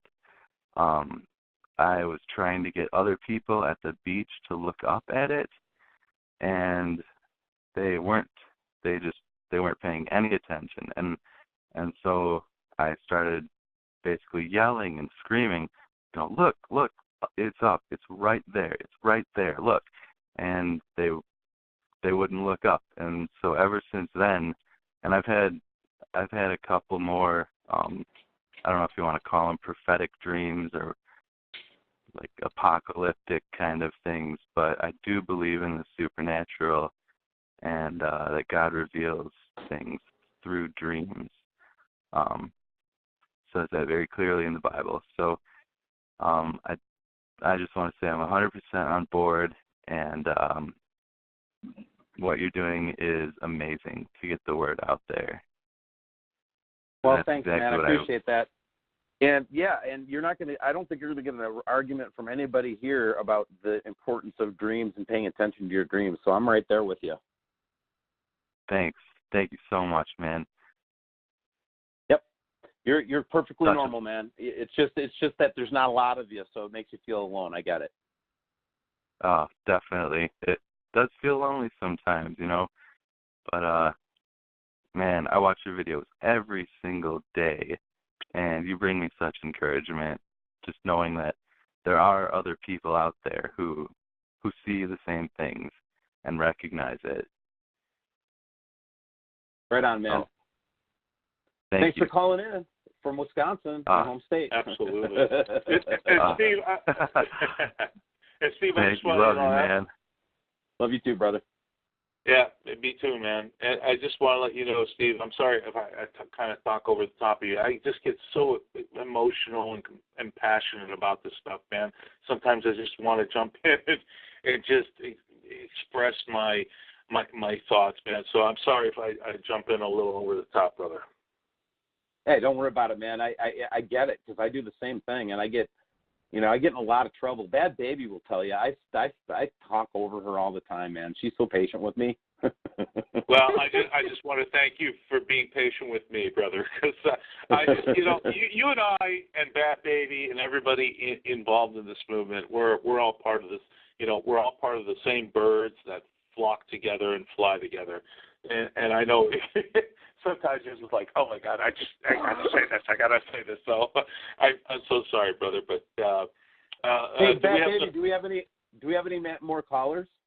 Hawaii. Hawaii, come on in. Hawaii. And they're not talking.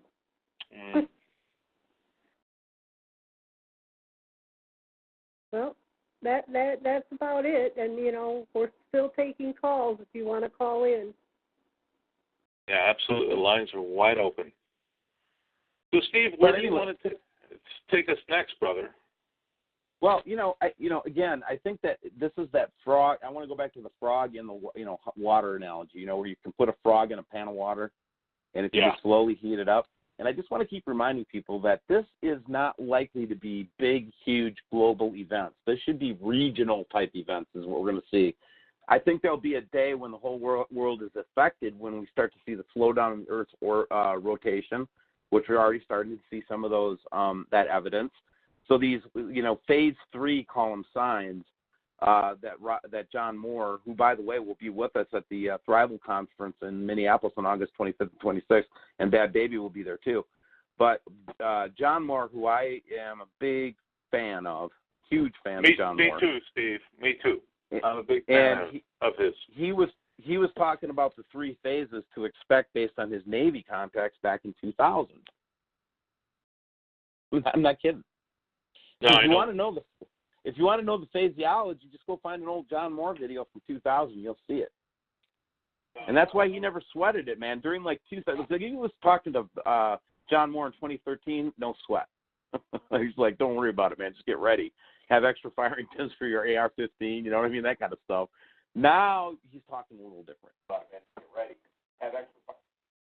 We have a caller from Alaska. All right, Alaska, come on in.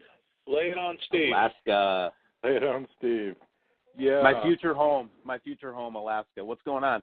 Oh, it's beautiful up here. You'd love it. Hey, I just wanted to say that this Nibiru thing, you got to look at this more like the end of an age. Look at how humans have polluted this planet and how we just keep killing each other. 100%, brother. Yeah. We're an infestation to the planet, and this living planet's dying, and we're killing it. So Nibiru is full of Anunnaki, and the Anunnaki are here to save planet Earth.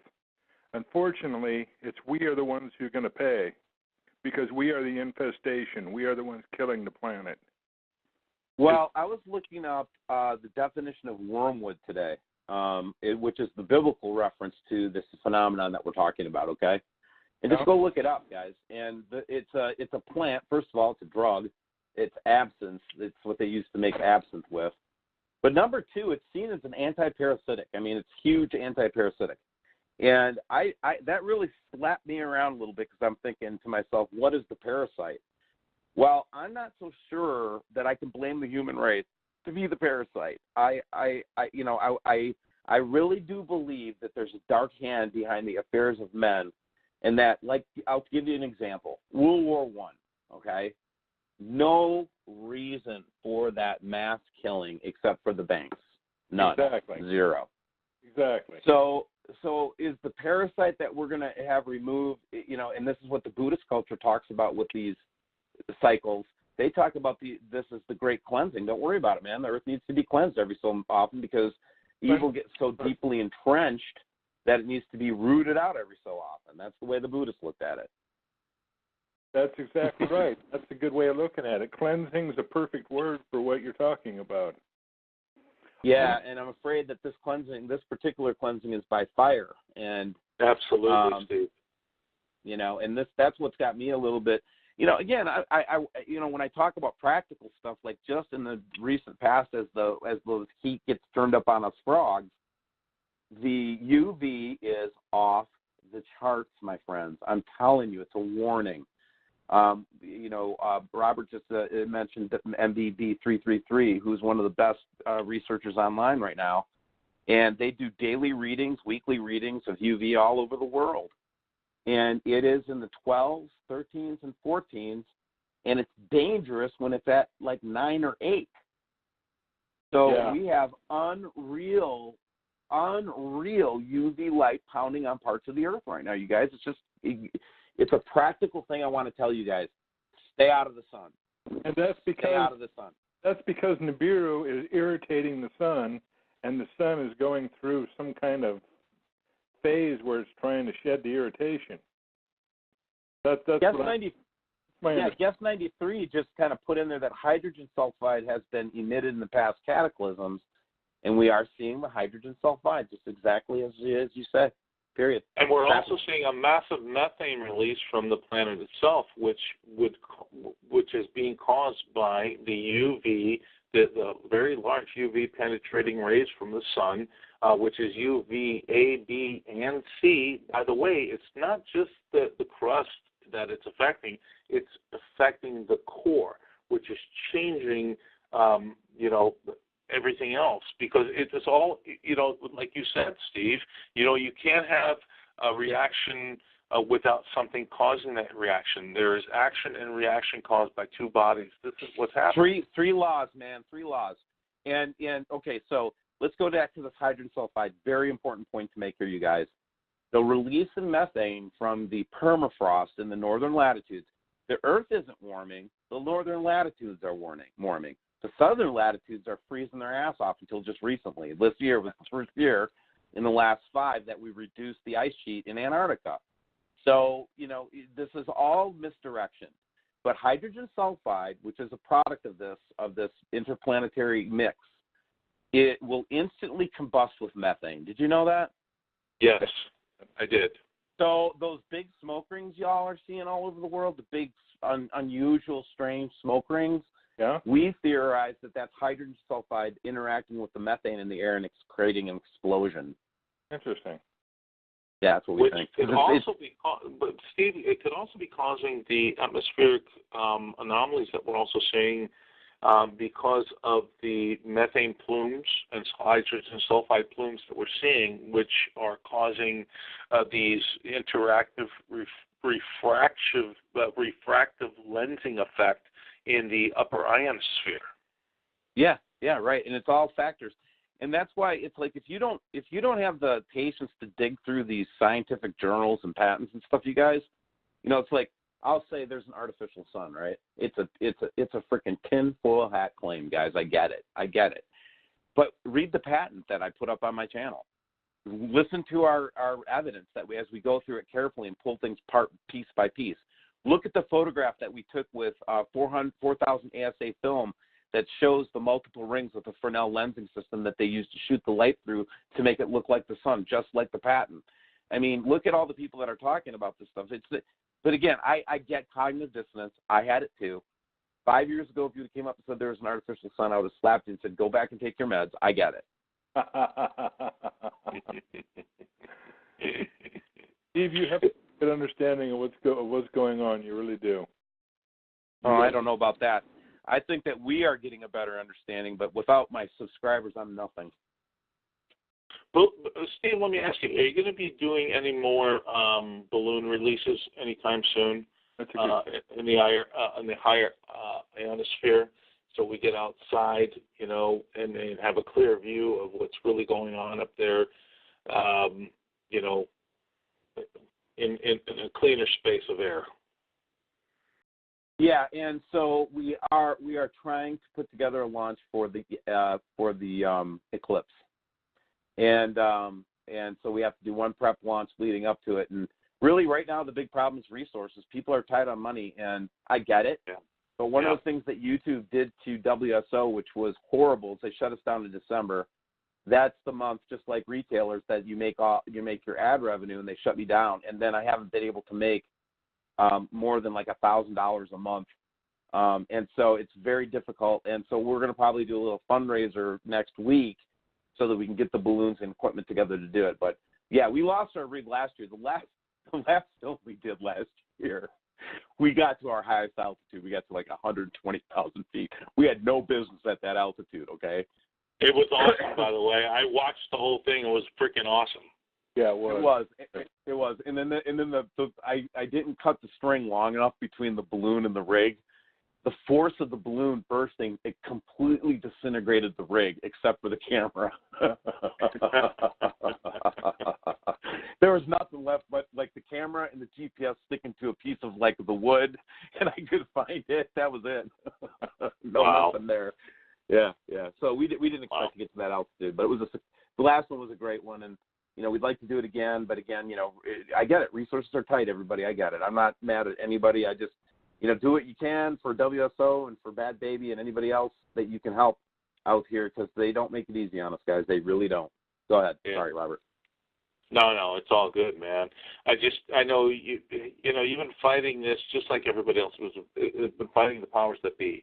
YouTube has become nothing but a shill organization for Google, which Google is a shill organization for the dark government entities. It has nothing to do with a lot of people need to understand this. It's nothing to do with the government that we see in our face every day, like Donald Trump trying to, rein in everything that's happening. It has nothing to do with that. It's the embedded shills that have been in for decades, for the better part of 40 years, okay? That's what you're dealing with when it comes to this subject and UFOs and everything that falls under this category, under this whole blanket of information. So, Steve, I totally get it, man, and I absolutely believe that everybody understands this, and this is why this community is growing larger and larger and larger, because people want the truth. Reality is, if there's something that's going to happen to this planet, and I'm very well aware of what I believe is going to happen, you know what? Who are they to tell us that we can't prepare because they want to keep us inundated with, the Kardashians or all the nonsense that they want to spew on the mainstream liar media to keep us all embedded into their belief system so they can all run away when this whole thing falls apart, man. I'm sorry, but people are waking up. They're failing, and I love the fact that they're failing. And the reality is, when this whole thing comes down, we are all going to be able to help each other, my brother.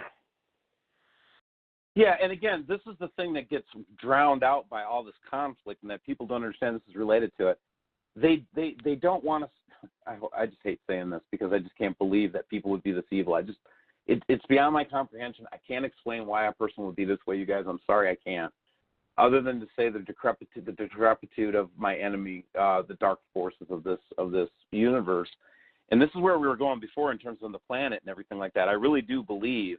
I know this is going to sound whacked out, but I believe like the concept of a demon or the concept of a demon figure is actually reptilian. And I know I'm off the deep end here, but David Icke makes a lot of sense to me, Robert. Yeah, look, you get no disagreement from me. It's just that I've never seen one. I know my situation, and through my contact that I had, I never experienced that, but then I can't sit here and tell you verbatim that that's not true. So I can't dispute it either way, but yes, you're right. I think David Icke makes a ton of sense. He talked about the reptilian brain to nauseam. Well, for example, the way that when he goes through and does the archaeology and all the studies of the ancient stuff like that, what he depicts is it's not a three-dimensional being. It's not a being that's in the physical realm that you can see. Right. Right. It's a being that actually connects itself to a human host, and it's shown in all these ancient statues and things like that. And I just wonder, is that what the Bible is referring to as a demon, something that possesses a person like that, and it takes an act of their will to get rid of it? And that's they have a great to know point. it's there, and they have to ask it to leave or tell it to leave. And that's a great point. And I'm not going to dispute that. I'm not going to disagree with it because I kind of tend to believe exactly what you're saying. I guess the issue is that, we really have to, as human beings, evolve out of this system of control. That's what it really comes down to. It's an evolutionary process to not be controlled. I mean, it's kind of laid itself out in front of us for all of us who are awakened, that we're saying, okay, we see and understand how we're being controlled. So now we're all out here talking about this reality. And for us, not for the ones who are still asleep. And it could be just a progressive level of consciousness that happens to individuals who incarnate back onto this planet, who have reached a level of understanding, saying, or a level of seeing that we all say, okay, I get it, I understand it, and I'm evolving out of this. So maybe this is our last time around physically here on planet Earth, so we go to planet Earth B and then planet Earth C or whatever. But I think it's a progression of events that we all have to understand, because it's a progressionary, evolutionary, conscious enlightenment. It's kind of, I know it's, a lot of people look at it and go, yeah, maybe not, I don't know, but that's the way I see it, Steve. I'm not sure how you see it, but your thoughts on that. Here's a question from guest 58, though, which is, anyone notice the Greek and pink pastel colors in the clouds around the sun during the day? Absolutely. Oh, yeah. Absolutely. Absolutely. We've got tons and tons of pictures, especially green. Green, that green, whatever object is up there that's causing that green color, it is seen in all I see it in all sky cams and Moonglow. I see it in Alaska all the time. But then the red sunsets, like everybody's like, they're trying to give me these old sailors' tales every time I put up a video about how red the skies are getting. No, the skies are starting to scare people, guys. People are starting to notice it and go, wait, this isn't normal. And well, do you think it's going to scare them awake, the ones who are not awake? Do you think it's going to scare them awake when they finally look up and go, this is not normal? Well, see, cognitive dissonance, right? And this pisses off my girlfriend big time. Cognitive dissonance, okay? And it's a fact. It's a scientific, psychological fact that human beings, if having to choose between what they believe and even new facts that would absolutely obliterate their belief system, will stick to their belief system. And they'll get angry at the person that's trying to bring the facts. And that is called cognitive dissonance. And they will get literally angry at you. So if a person can't handle the truth, that's not tell them. Yeah, all right. You know what? I can't. I'm sorry, Steve. I'm just gonna say this. I don't care. I'm gonna tell them. If I get slapped in the face, kicked, whatever, I got to tell them, because it's my prerogative, first of all, to tell them. If they want to believe it, that's up to them.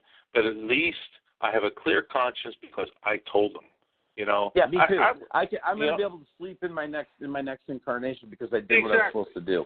Exactly. It's exactly right. You say, look, don't come back to me and says, I told you so. I told you. You can't come back to me and put this on me, because this is the reality. It's happening now. You're looking at it now. You don't want to listen to me. You weren't prepared. Here it is. Regardless of the fact of whether you're going to survive this or not, okay? But the fact is, I told you. That's it. And, I used to talk about this all the time. It's not, yeah, but it goes back to this whole thing. It's like, that's why I have a spiritual twist to this thing, because it's like, I heard it very clear. It's like a lot of people are just hearing this, because like I have subscribers that are old timers that have been watching this stuff since Marshall Masters was sucking on a pacifier, right. And they all tell me, it's like, I'm living in Florida. I don't give a rat's ass. I'm good. My life is good. I'm just gonna enjoy the last days, and I get that. And I'm okay me with too. that. I got it. I got it. So they, it's going to happen. They're going to reincarnate anyway and start over and go through the progressive conscious awareness and whatever they need to heal for themselves or whatever they have to understand. I got that. Totally. Or whatever heaven that, again, everybody's beliefs are different. This is another thing we have to combat. Right. And it's like, it doesn't matter if your beliefs are different than mine. It really doesn't matter. Well, actually, our beliefs are exactly the same. They just come from a different genre of thought, but they're exactly the same. Why would that matter? Why would it matter? Exactly. If I profess to be a Christian, right, and Christianity says God is love, okay, and I look over at my New Age friend and they say God is love, and then I look over at my Hindu friend and they say God is love, and then I look over to my Buddhist friend and they say God is love, you might have something going there with this love idea. You know what I'm saying?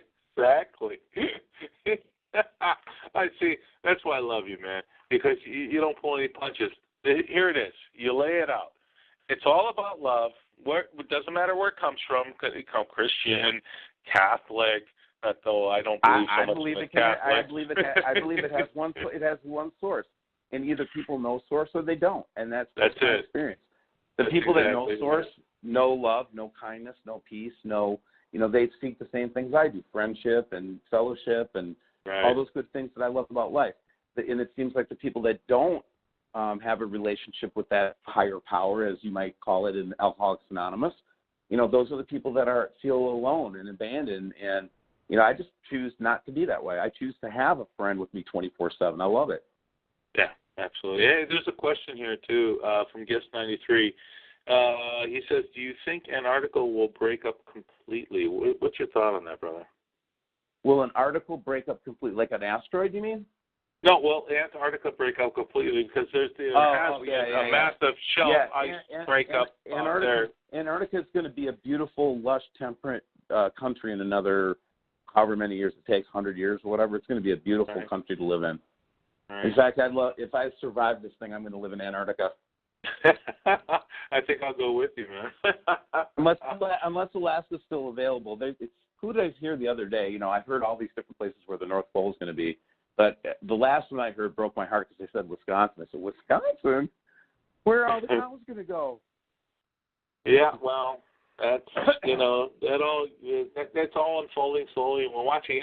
What's really funny, and I wanted to bring up earlier, I didn't get a chance to, is John Moore has been doing this investigation into all these older movies and TV episodes where they have these maps on the walls, and they're showing basically the United States fractured like with the Gordon Michael Scallion map and the Lori Toy map. It was amazing because I looked at it and I was like, holy crap, it's actually real. And they right? Yeah, they were posting this stuff way back when. So, yeah, the fact of the matter is it's happening. They knew it then. So we're talking about, 60 years, Steve? 60, 70 years? It was a long time ago, but this is when John was basically getting involved with all this stuff. But, it's all happening, man. So let me ask you, so when is your conference going to take place? Let everybody know right now when this is going to take place. Well, and the good news is that you don't have to come in person. You can come via remote. But it's August 25th and 26th. We're going to have John Moore is going to be speaking live there. We're going to have David Mead. Where is it? It's in Minneapolis, Minnesota. If you come to our website, WSOLive.com, you'll find it, and you just click on Thrive, and you'll see. We have Gil Brazard is planning to be there. We have Bob Evans, who, by the way, is going through some health issues right now. We've got Yep, and we've got David Mead coming. I mean, it's going to be pretty crazy. And by the way, Bad Baby is going to be there. Which is awesome, and she'll be speaking by then. By the way, I know she's toughing it out right now, just speaking, trying to get the guests on tonight. But she's a tough girl. She is. And so that's kind of what's happening with that. And we're gonna go through a lot of material in 2 days. And then later we'll make that all available on WSO Live down the road. But we're going to make it a special thing for the people that come. And, they're going to get a free membership to the WSO Live community. But you can join remote, man. You don't have to come in person. But if you can make it in person, you'll want to be there. It's going to be great. And you'll notice that we're doing it in late August, and we're all going to be home in September, just so you know. So you can live stream this whole thing. We're live streaming the whole thing, right? Pay-per-view. Sweet. Many people have signed up to be remote viewers. They're getting groups together now so that many people can sit around and watch it together as a group. I think it's a crazy thing. Craziest thing is about YouTube is I never expected to be able to, like, okay, we're going to do this thing, and then a bunch of people would really want to do it. You know what I mean? Yeah, I definitely know what you mean. And especially YouTube, because they have been just so barbaric in their attacks against everybody regarding the truth movement. That's just the bottom line. Regarding the truth movement, they've been barbaric. You know, you go watch any idiotic, stupid video on YouTube, and whoever the highest viewers are for their channel, they've got all the commercials, they got millions of viewers, and no problem. You know, you can do any stupid thing you want to do. By the way, I watched some it just disturbed me to no end about this whole pedophile thing, where, you know, basically this pedophilic movement is being pushed on YouTube by some company out of the United States, where they're making millions of dollars, you know, promoting this idea of this pedophile thing, and it's really disturbing, Steve. And they allow this garbage, and yet when it comes to real information like Planet X, you know, 9/11, the breakaway civilization, so on and so forth, we're all admonished, and they won't allow us to make them any. So we know where they sit and who they're being controlled, or at least being directed by, which is the shadow or dark government, or, you know, the New World Order. But it's disgusting, my friend. It makes me sick. Yeah, me too, man. But at the same time, you know, here we go, Wormwood, the parasite remover. Right. I know, right? You're right. It's the cleanser. Yeah, that's what it does. Yeah, that's what it does. I'm sorry to tell you. Yeah. So, all right. I'm definitely kind of excited about this whole thing. This is wonderful. Are you going to provide? If people don't get the, you know, live stream or be there for the event because, well, for whatever reason, are you going to make? I don't know, so much DVDs. Does anybody use DVDs anymore today? I have no idea. No, what we're going to do is we're going to put the content up on WSO Live after the event. Okay. That's and again, it's all too hot for YouTube, because when you start getting John Moore to really talk about what he wants to talk about, he knows he's not in a place where, oh my God, that guy, oh, whew. Yeah, he's amazing. Point being, he's amazing. Yeah, and we've got. I mean, again, if you can't join in person, just get a group together, man, of people that are like you. Just sign up for the cheaper option. It's $49 for 2 days of content, free membership on WSO Live. It's really good value. We're trying to make it very valuable for people. And then as our content's growing on WSO Live, one of the things that we do on there is, and that we're going to split off, is the Deep State Blues with Bad Baby. We have interviewed Bad Baby, I think 20 people now or something like that. And every single one of these interviews that we do with Bad Baby that's up there on WSO Live right now, it's going to be somewhere else later, but right now it's there. It's stuff you can't put on YouTube, man. Robert, I know. But Steve, I got it, man. I am so with you when it comes to the reality of what is.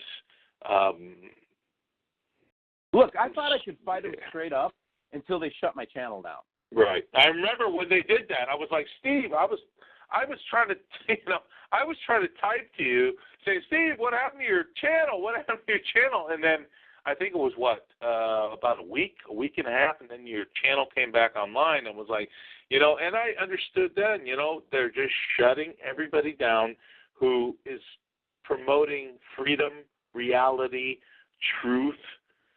Sovereignty pisses them off. Oh my sovereignty. God! You start talking about man. sovereignty. Oh my God!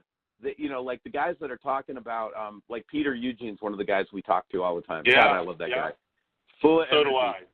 But Peter talks about how that we've been conned into. Listen to this, man.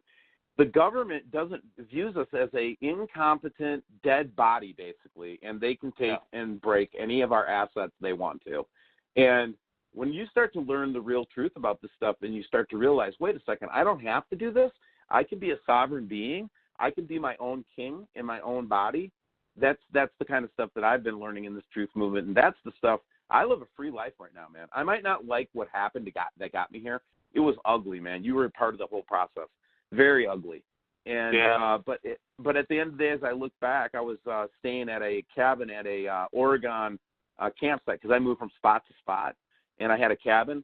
And just, I was thinking to myself as I was walking to the showers one night, that I was thinking to myself, you know what, you're truly free. You are truly free. Yeah. I really am. Yeah. I agree with you. And the reason I'm sharing that is nobody tells me what to do and when to do it. Right. Except for the good Lord himself. Yeah. Except for the good Lord. That's the only one that. Yeah. He has a way of getting to me, though. Like, when he wants me to do something for him, you're not going to see me like in a Jonah thing. What you usually see me is bawling like a baby. Whenever God asks me to do something, I just start bawling like a little child. It's unbelievable. He's so sweet, and she's so precious in the way that the true creator is. I don't believe any of that revelation where God's going to kill everybody. I just don't believe it. I agree with you. I absolutely agree with you, Steve. There's no end. That's the people who want to promote the end, and I don't know for whatever purpose or reason they're doing that. It's so that they can rise out of the. I really believe it's so they can rise out of the ashes unencumbered with a population full of fear that God is pissed. That's what they're doing. If they can get you thinking that God's pissed off at you, they can make you do anything. That's a good point. That's a good point. And the reality is, in my opinion, we just transition. We go through it. We learn by the events. And like I said earlier, I think we are here, personally, you, me, Bad Baby, and everybody else involved in this movement, to help everybody when these events unfold completely. And like you said, it's not the fact that it happens overnight. It's a slow progression of events. It's like it's like the cycle of life, or it's like the cycle of the universe. It's like any of these cycles. They're long cycles. And the Mayans said that it's not the same every time around. I mean, I get it, man. It's like this is a very dynamic. That's the other thing that I realized. Nothing is permanent. Everything you see is temporary. Steve, give out your website for anybody who does not know it. I'm pretty sure almost everybody does know it on this website. But you know what? There's probably always new listeners and joiners in the chat. Give out the website so they can go and check out your channel, brother. Right on, man. WSOlive.com. Our front page plays the current YouTube material. We put a bunch of content out there for free, and then we have a premium area. So hopefully people will go check it out. WSOlive.com. And if somebody wants to contact you personally, what should they do? If they have some content that they would say, Steve, I've got something really important that you need to look at, what should they do? They should send it to Olson, OLSON, Stephen, STEVEN, D, as in dog, at Gmail. So it's olson.stephen.d@gmail.com. And listen, man, don't think that I don't look. I look at every single one. I know you do. Brother. Because that's one of the reasons I follow you. You're an amazing human being. I got to tell you this. I have to say this because, regardless of what happened between yourself and Scott and all that stuff that happened, I need to say this. We're all here for one reason: to bring the truth out for everyone to understand that there is something dramatic that is taking place on the planet. And it breaks my heart when I see this inner fighting with just, I don't know what to call it, Steve. It just kills me because we're here for one purpose and one purpose only. And if people don't understand it and they don't get it and they want to live in this, this delusional world of conflict, we've got people. it's up to them. Yeah, listen, we got to remember there are people out there that do not want us to get along. We got slammed as a group after I did that like 6-way. Remember, I had David Dobbs, Wayne Snyder, I had Scott, I had Chris Potter. Who else did I have on there? Jeff T. And we had all these people together on that one show, and it was the best show I ever was on. Okay. And as soon as we did that, you should have seen how they wanted to split us up. Holy moly. It just killed me, They did not want us coming together. They did not want that at all. And that's what breaks my heart, is because the people who are just coming into this knowledge and understanding have no idea how manipulative that the certain individuals, the dark individuals, the shadows typing in all kinds of nonsense can be so disruptive. And it just kills me because, you know what, you guys are all wonderful. You're great people. You've done such a great service for everybody, and for all the people who want to know. We're all flawed. To know. Yeah, we're all flawed. Every one of us are flawed. It's just because we're a messenger doesn't mean that we came out of the mold perfect. We're gonna make mistakes. And so I'm hopeful like you that we'll all work together again someday, and that's where I'm at. Yeah. Well, I just want you to know that I love you, and my heart's with you, and with Bad Baby, and everybody listening to the show. My heart is with all of you because we're all going to have to go through this together. That's the bottom line. And I don't want to pull a gun on anybody. What I want to do is give a hand to somebody and say, it's okay. Come on. Let's do this together. Let's rebuild what's left of this destruction that's been caused by these evil SOBs because they did nothing to protect us and only to protect themselves. That's what I'm about. You guys got a question about the fake sun. Go ahead. Okay. What's your question? It's go back up to guest 101. Okay, there it is. Hello from Calgary, Canada. I've been a big fan of Steve for over a year now. Question: if the fake sun stops working, what do you think would happen? How? How long? How long can they hide this, Steve? Is the question. I don't know. See, because part of the technology we found out in our research, and as you know, was that they're using sophisticated laser lighting system to obfuscate things as well. So it's a combination of components. But if that stuff shut down for some reason, or if it blanked, the sky would turn magenta and red. Period. That's all the color the sun's throwing off right now. That's my theory. Well, and deep red and purple, by the way. I've seen those colors as well. So magenta. And if you look at the ISS, whenever the sun is on the horizon, Jeff T and I talked about this the other day. Whenever the sun's right on the horizon, for some reason that system can't do it because it's cut in half. It turns magenta red for just momentarily on the ISS every time it comes across the horizon. That's why. That's the color of the sky would be if they didn't do this stuff. I got a question for you, Steve. I followed Bill Martin for a long time, and I'm not sure if you did, but he was putting incredible information up. Does anybody know what happened to him by any chance? Do you know? Because I wasn't personal friends with Bill, even though I several times tried to get him on a show with me, and I tried to build a personal relationship. But he kept his distance, and he just disappeared from the face of the earth. And I'm very concerned. Very, very, very concerned. Same here. I had him, I subscribed to his channel, and I was like, okay, a week went by, 2 weeks, a month, and it's been like, 4 months or more.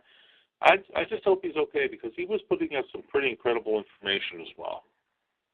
Yeah, and again, like I said, his stuff was hardcore. I mean, stuff that you were just like, what? Like that one that he put up where the big orange ball came over the house in Germany, and I was like, I saw that.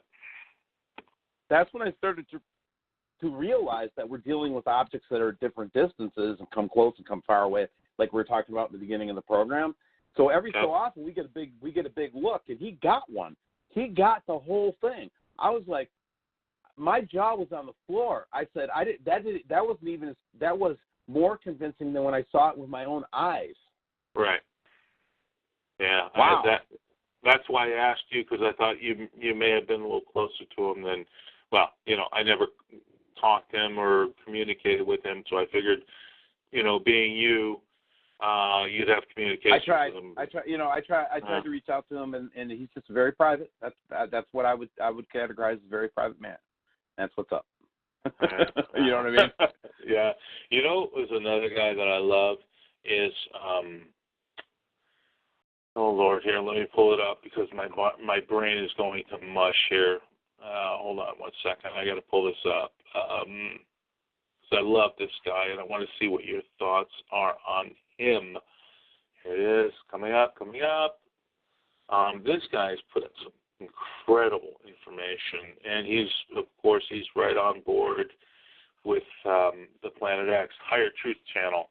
What do you think? What do you think of his work, Steve? Love it, and again, he's like many of us, has grown cynical. Okay. Yeah. with the human race. So you got to kind of Exactly. get past this cynicism a little bit.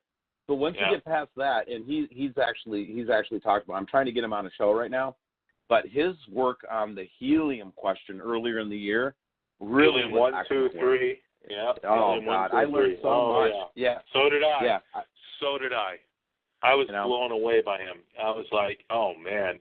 I mean, and I think he is a physician, though he hasn't stated it publicly, because he talks about, the medical industry, so he's definitely involved in the medical industry. I think he's a physician in some way, sort of manner, but he definitely knows his stuff. I was like floored.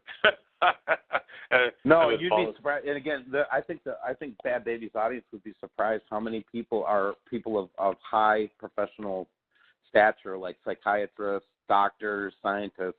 They just can't speak publicly, man. Guys, I'm telling you, they can't, and I get it. Because of the credibility, they'll lose their credibility, they'll lose their job. I mean, how many times have we seen that happen over and over again, right? Right. So, more is to say, we're doing this, we're circumventing the system, by the way. Just like, it's not.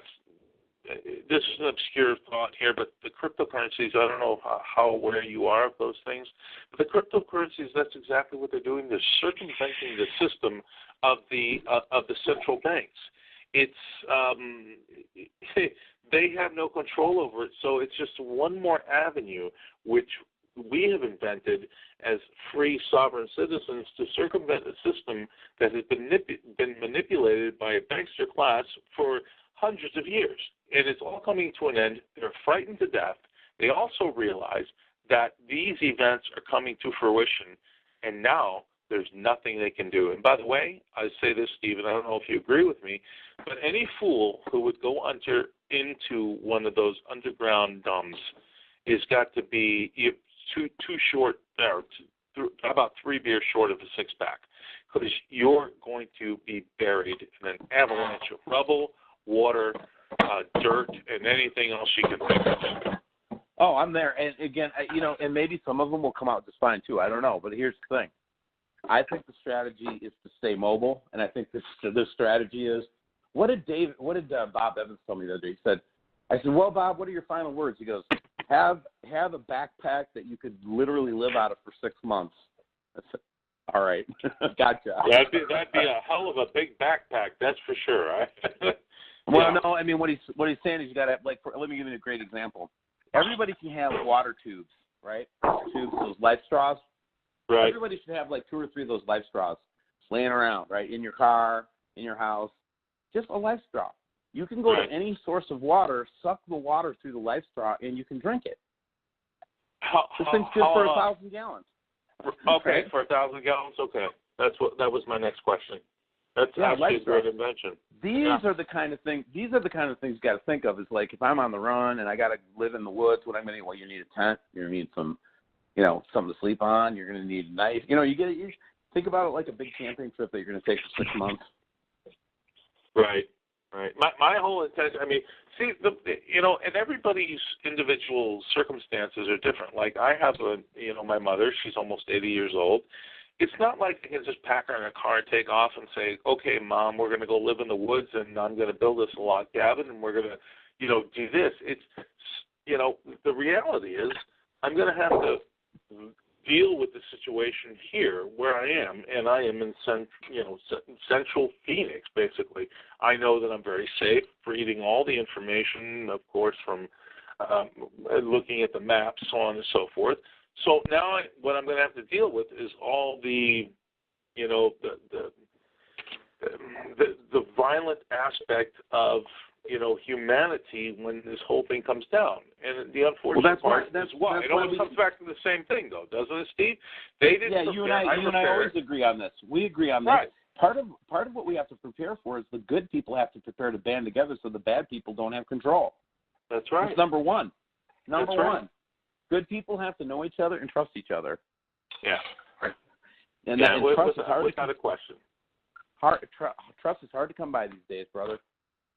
You're telling me. You are telling me. My God. I mean, the distrust is grown so tremendously. I mean, you have the lying left lying so bad that they don't know if it's day or night, up or down, left or right. It's disgusting. But all of us and I'm not talking about Republican or Democrat. I'm just talking about the left side of the individuals who have lived this delusion of this inundation of mainstream talk where they think,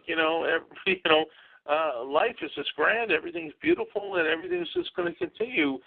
And the right side, well, they live in a conservative meme. I understand that, but they don't live in a meme of reality. So you have delusional left, delusional right, and then there's us who live in the reality of what things really are. So you're absolutely right. You got to prepare. You got to, But the problem is, most of my neighbors in my neighborhood have zero clue.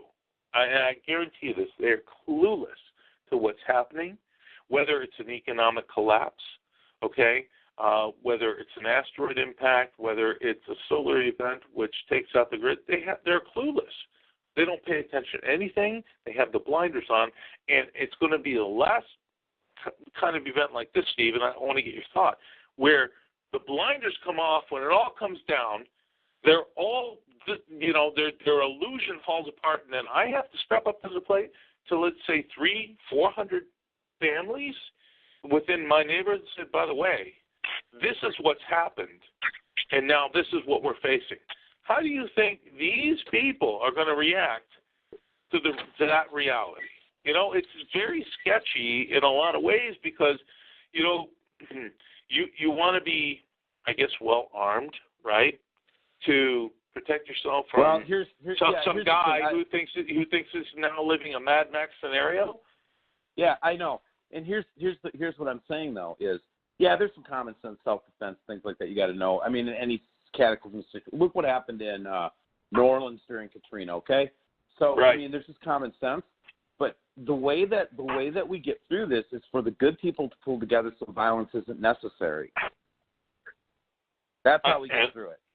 I agree with you. But how many people are going to use common sense when they've been completely dumbed down and deluded by that box they watch every day? I guess that's the essence of the thought process here. Yeah, it's a conundrum. It's a conundrum is what it is. Exactly. Yeah. It is a conundrum. So then you got to slap them in the face and say, hey, wake up. You've been living in a freaking dreamland. It's time to wake up now. Here's the reality. We got to all pull together, do our best, protect our neighborhood from all the vandals who are going to try and come in, all the gangs that are going to try and come in and steal everything that we have. Well, there you go.